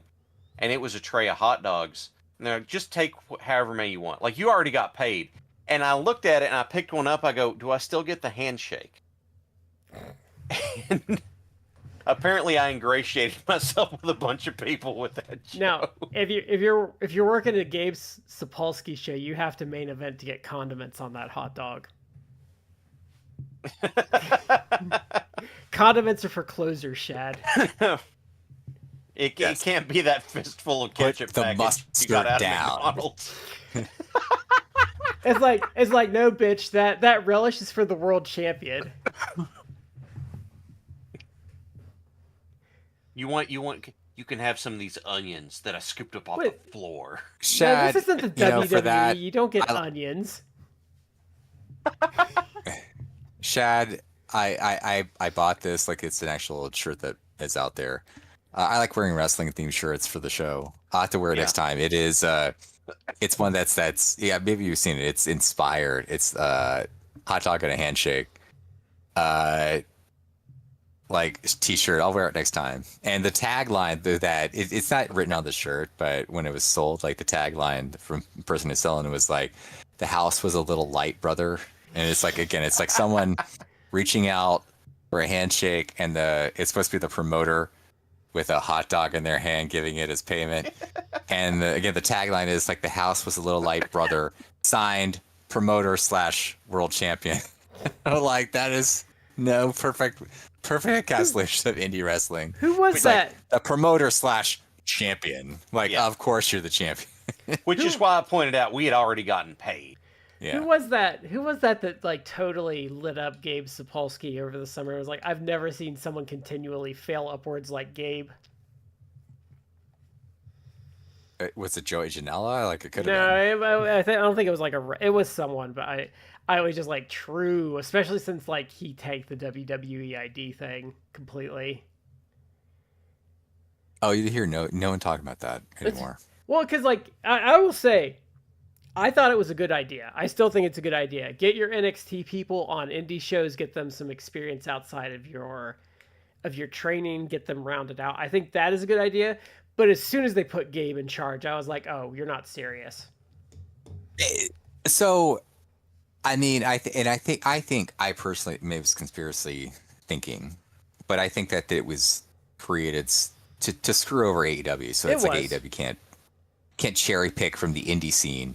So let's sign these guys to a bunch of like contracts. So we have right of first refusal. So if AEW like likes them, I think we can screw with AEW that way. But well, see, that's the problem. It's like, and people like the Voices of Wrestling podcast talk about this. It's that the way they screwed up. It's not even like the Gabe Sapolsky like that. That obviously, I think maybe escalated things. But it was that the guys that they signed, whether it's like the people who signed were doing this or WWE's like meddling. It's like if I'm an indie promoter, I want to sign guys. Maybe I even sign a guy, WWE ID guy. 'Cause it's like, well, I can just throw up WWE. Look, they're WWE ID talent. But if those guys or something, it's like maybe I have like in my budget, it's like I can pay you like $500 for the night. If they come in, it's like I'm WWE ID. I need like $1,500. It's like, who the fuck are you? Like, well, if Jack Cartwheel comes up and is like, I need $2,000. I'm Jack Cartwheel. I'm WWE ID. I'd be like, well, that's fuck you. I'm not going to pay you $2,000. You're a nobody. Well, that's the problem. Like here's like $250. That's what I got. Take it or leave it. Because guys like Marcus Mathers, people would still book because he's good and he's kind of a draw in the indies. But like guys like Cappuccino Jones, it's like, I wouldn't have booked you to begin with. Why am I going to book you now? Yeah. Well, and if it's also, which I think they tried to say like, well, they're not really doing that, but it's like I think they were kind of doing that to an extent. That it's like if I'm booking you, if all of a sudden it's like, well, it's WWA talent, like you can't have them just lose. It's like, what do you mean? I'm the booker.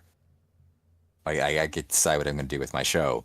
If they're like, well, no, here's a script for how the match needs to go, and it's like, I would have been like, you know what, fuck you. Like, putting a WWE ID talent on my show, maybe that would have got me an extra like a couple dozen people. But it's not worth the hassle. Like, no, thank you. And the other thing is, like, I might get that guy, but it kind of ruins the point because, like, let's say you're in Shad's neck of the woods. You're in Kentucky, and you're running a Kentucky promotion, like, and they're coming in. They want to do their NXT like Uber indie horse shit on your show, and it's like, look, guys, like, my crowd is not gonna like that. Like, it's gonna die. Like, I'm not booking you because that's not gonna work. You have to work a specific style. And I think that's where it failed, is because, yeah, like, okay, it'd be like, I don't know. I was gonna pick some NXT person, but like, yeah, go work there. And like, I think Shad said it once, like, the learning experience is like, okay, you're working with Graps McGee tonight. Like, yeah, but Graps McGee isn't very good. Like, well, that's your problem. Yeah. You got to figure it. Look, if they were going to do it and they said, look, you got 2 ID folks on your show, I'd like for them to work each other and just have this guy go over. Like, okay, you know what? I could deal with that. But it's like, hey, we got these 2 ID guys on the show, and they're like, you have to do this. All of it. And it's like, no, this is not worth the hassle. Yeah. It's like, cancel. No. So remember, yeah. Cancel. The first time JR was on our show, he was talking about they were doing some show and 2 guys had an ROH tryout and they were working their match on that show before they were going to do the ROH tryout. It's like, yeah, it didn't get over because no one gave a crap about that style. Yeah. Like, that's why I think it doesn't work. Yeah, it didn't work. Yeah. Yeah. Pretty much. Brad. Yeah. As I guess an LOL, but the first female WWE ID champion was Kylie Ray, who they just vacated the title, and people are like, "Whoa, why are you vacating the title?" And it's like, no, she's pregnant again. She's it's I think her second kid, but she's pregnant, so she's like she's obviously out for months at a time because she's like pregnant, can't work. It's like, you know what? I almost respect that you finessed them into some sort of deal. I kind of respect but now you're like, no, I'm having a kid. Peace out. I kind of respect that she's now burned like every promotion under the sun. But she didn't do it as good as... She burned She burned 2 of them. Like, No, she burned TNA. That's kind she of burned enough. The NWA. She burned AEW. Now she's burned Eight. WWE. oh, did she burn NWA Yeah. too? Yeah, she did. She originally burned AEW, and then TNA. I don't think she I no-showed knew. an NWA. I mean, her nonsense is like hard to keep up with, but she didn't do it as good as Naomi though, because Naomi's was hilarious because she got paid, came back for like 2 months. It was like, lol's pregnant. See you in 10 months. Came back. Didn't she win the title? Yes, and Yeah, she did was not champion. and Yeah. didn't lose it. Oh, she played it. So I think I actually like pay attention. She had been trying to get pregnant. Like they want her and Jimmy Uso, who's her husband. Like they wanted a kid. Yeah. But she, like in an interview afterwards, like she's so like, what a worker. Like you gotta respect Naomi. She was like, "Oh yeah, this pregnancy just happened. Like I don't know. Oh, it's a surprise." And it's like, was it? But what a worker. Supposedly they'd been having fertility issues. So that could be the case. Yeah. So it could be I mean, we had no idea when or if it would happen. Look, I'm hoping that I'm gonna give her a face. I'm gonna take it at reasonable doubt. You know, I'm gonna give her the benefit of the doubt. So, it's but hilarious I would that like to she think in my scammed head them. that she just like finessed them. It's like, oh, it was an accident. They got pregnant. It's like Nemo leaving. I think our truth scammed them too. But I think because we talked about that last week where Shad's like, yeah, he's back to do the comedy thing. I think that was just a talking point to get paid. And as soon as he got his 2 matches, he's like, oh yeah, I'm cool with that, guys. Like, lol, fuck you, got your money, dance away, like the gif. I guess I I love that gif. I love that gif so much. I find it a little disappointing just because I know he can do more than just the comedy stuff, but yeah, he's also like 50 something. But like, it's like he's at that point. Why? He's in that stage of his career, and this is also a pro athlete thing. Is to just keep cashing them checks is the point of his career he's in. And like, honestly though, he's wrestled for so long. Like, why do something that's gonna beat you up when you can do nothing and get paid? He needs to talk to JTG about how to stay on the payroll without doing anything for 2 years. Didn't he pull the Iron Sheik and they just forgot to like release him 1 year or something, and he got another? He wouldn't answer the phone whenever they called to do releases, and so I think their policy was that they have to verbally talk to the person to release them. And since he wouldn't ever answer the phone, they didn't ever release him. I love him. It's just like, oh, nope. Yeah. It's like, that's a Connecticut area code. Never mind. You know, not answering that. You gotta love the scam. Because in like a normal job, it'd be like, it's kind of scummy. But in wrestling, it's just like, bravo, sir, bravo. Yeah, I think it's in his book, that first book he wrote. Yeah, I think you're right. Called "Damn, Why Did I Write This Book?" Because there are stories in there about stuff, and then he's a character. God rest his soul. His partner Shad Gaspard had a bit of a mouth, because it was like they showed up. I mean, they had this conversation like, look, if we show up looking like we're styling, maybe they'll start taking us more seriously. And they showed up in like dressed out in suits and everything, and somebody complimented him, and Gaspard shot his mouth off with something and just torpedoed the whole thing. It's like, I was just thinking about him the other day, sadly. Yeah. Anyway, the Psycho and Tony Falk match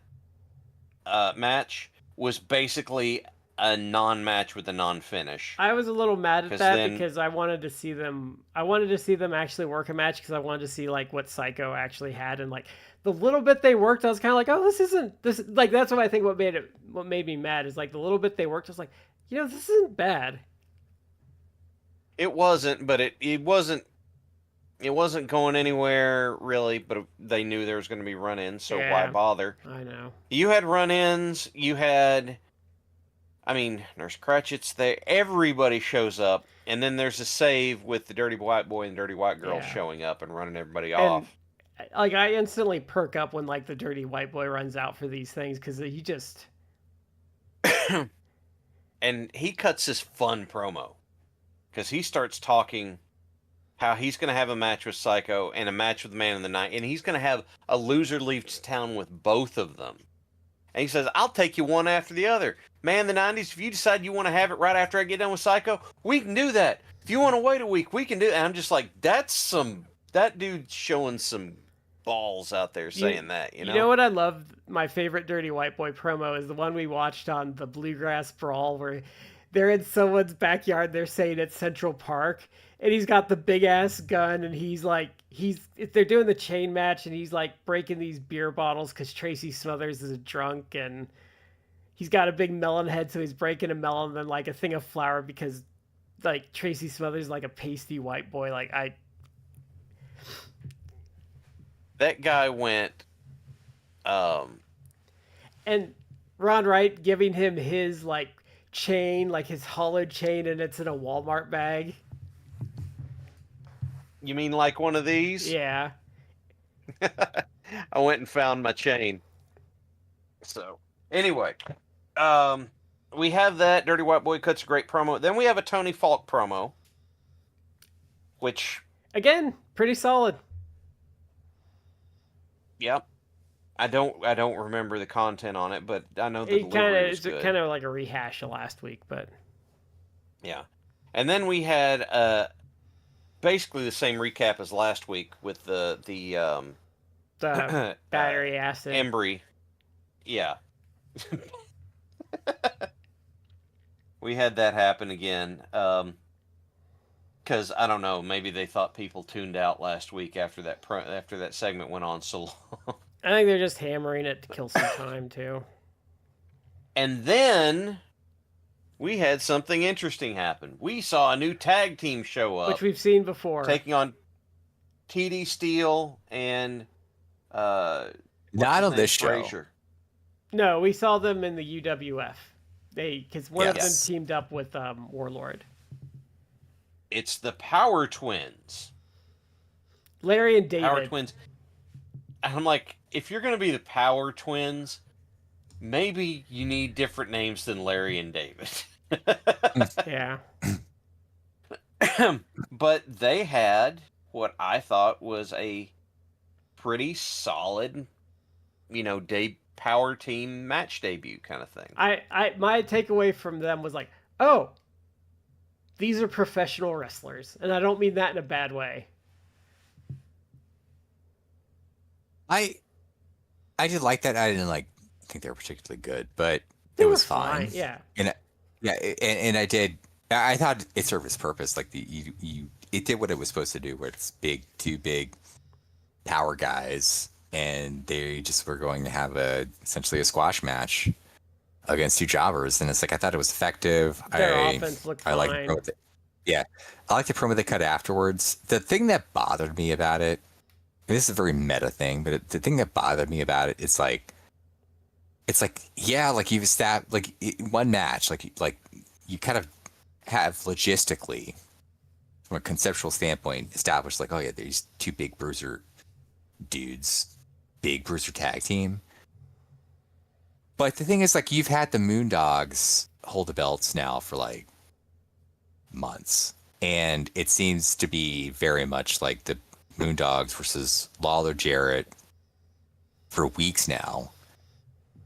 And like, that's great. You're introducing this new tag team. They seem kind of heelish, but it's like, so are you going to move the tag titles up the Moondogs? Because you're not going to do Moondogs versus another heel team.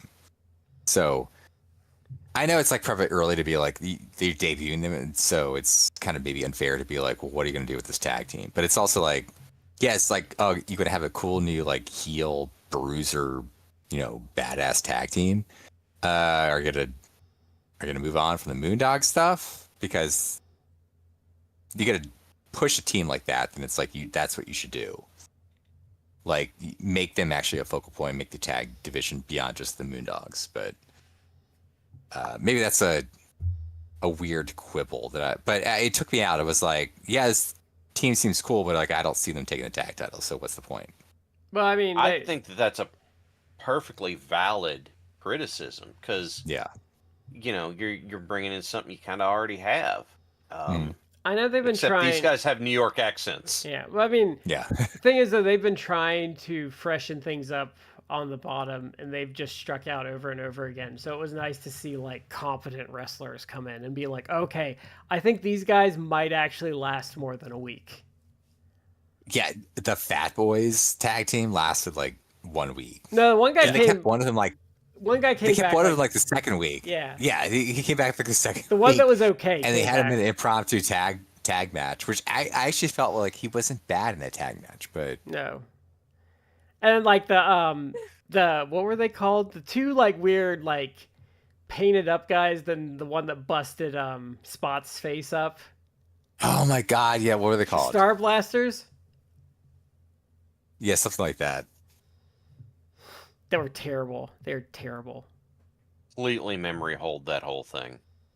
Remember they got mad because he shot on him and he busted Spot's eye socket. I don't remember with what. Yeah, in real life. Yeah. And that was legit because that's why you saw the other Moondog come in. Yeah. Cujo. Yeah. Yeah. And then they fled the territory because they were gonna get killed. I think Spot was. Yeah. No, I think the other one, Spike, I think got his gun and was going to handle things. I'd believe it. Oh, what did he he busted his face with like a I don't remember what he did now.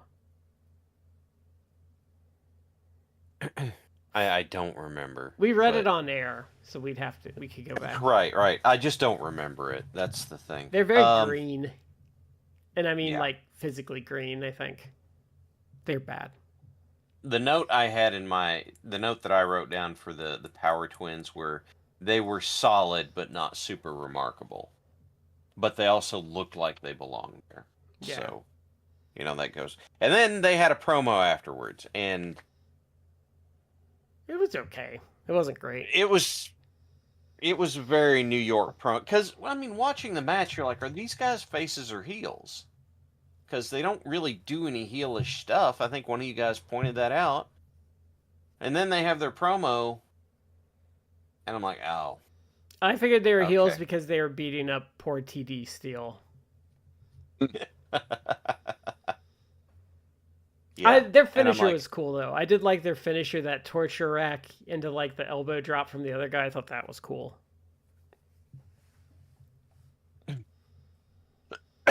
So it was, man. These 2 weeks were kind of rough in terms of TV. I thought the second week Yeah. was okay. Like it wasn't as bad as the first week.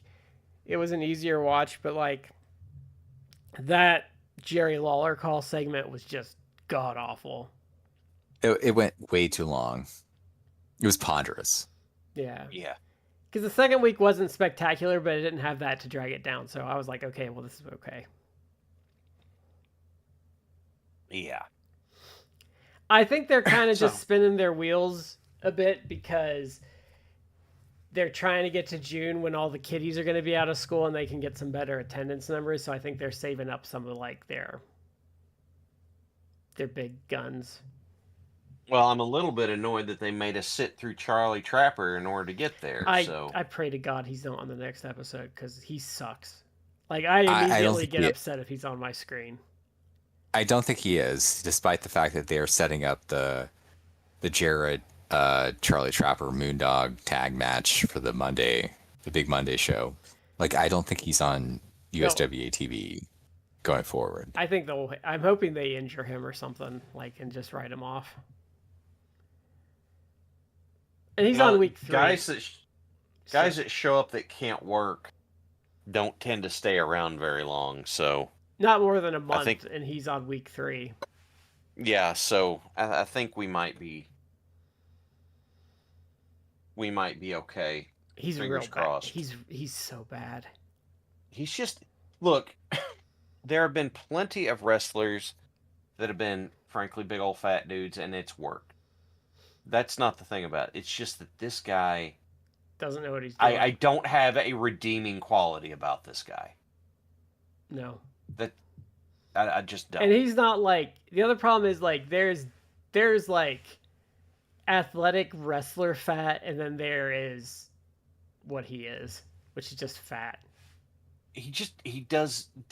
I don't remember seeing him do anything that was worth having him around. His promos were bad. His work's bad. It's not believable. His promos were real bad. Remember that one they did out in the woods or whatever? We knew we were in trouble then. Because it was meandering and barely made any sense, and yeah, it was bad. I pray to God he's gone on the next episode. Fingers crossed. Yeah, I'm going to say he's going to be gone because I will go insane if he's on my TV again. Yeah, I can do without that. I think they even got. I think there's even like a Facebook message like he's on the next show. I hate him. I hate him so much. The Irish assassin was terrible, but I would take the Irish assassin over this guy. How about we just not have either? That is a good point. Yeah, just don't have either one of them. It's like, well, then who's Jarrett going to team with? It's like, dude, you've got people on the card that have a grievance with the Moondogs. Grab one of them. Just pick someone out of the crowd. It'll go better. You're not gonna go get TD Steele or whatever and do Garrett. Yeah. Yeah. Just anything. I don't know. It's just not. This didn't work. This didn't land. This wasn't worth the time. They should have known after the first thing, because even like week 2, it's like, this is not working. And the crowd doesn't really care either. It is. I think it's harming Jarrett's connection to the crowd being affiliated with because him. he's with us. Because it's like an obvious schlub. Placeholder. He's very clearly a placeholder for something more interesting to happen. Yeah. Well, I think that is it for this week. So I don't know what we're doing next. Oh, next week's going to be light because there's some stuff going on this weekend. I will say towards Halloween, we're doing Young Frankenstein this year, so look forward to that. We got a potential interview coming whenever we hash out the details on it. Yeah. But I'm going to sit on that until we get the details worked. Yeah. And so that is it for this week. Thank you for joining us as always. This is Matt, Shad, and Brad. We've been in 3 corners and you've been in the 4th, and we will catch you next time.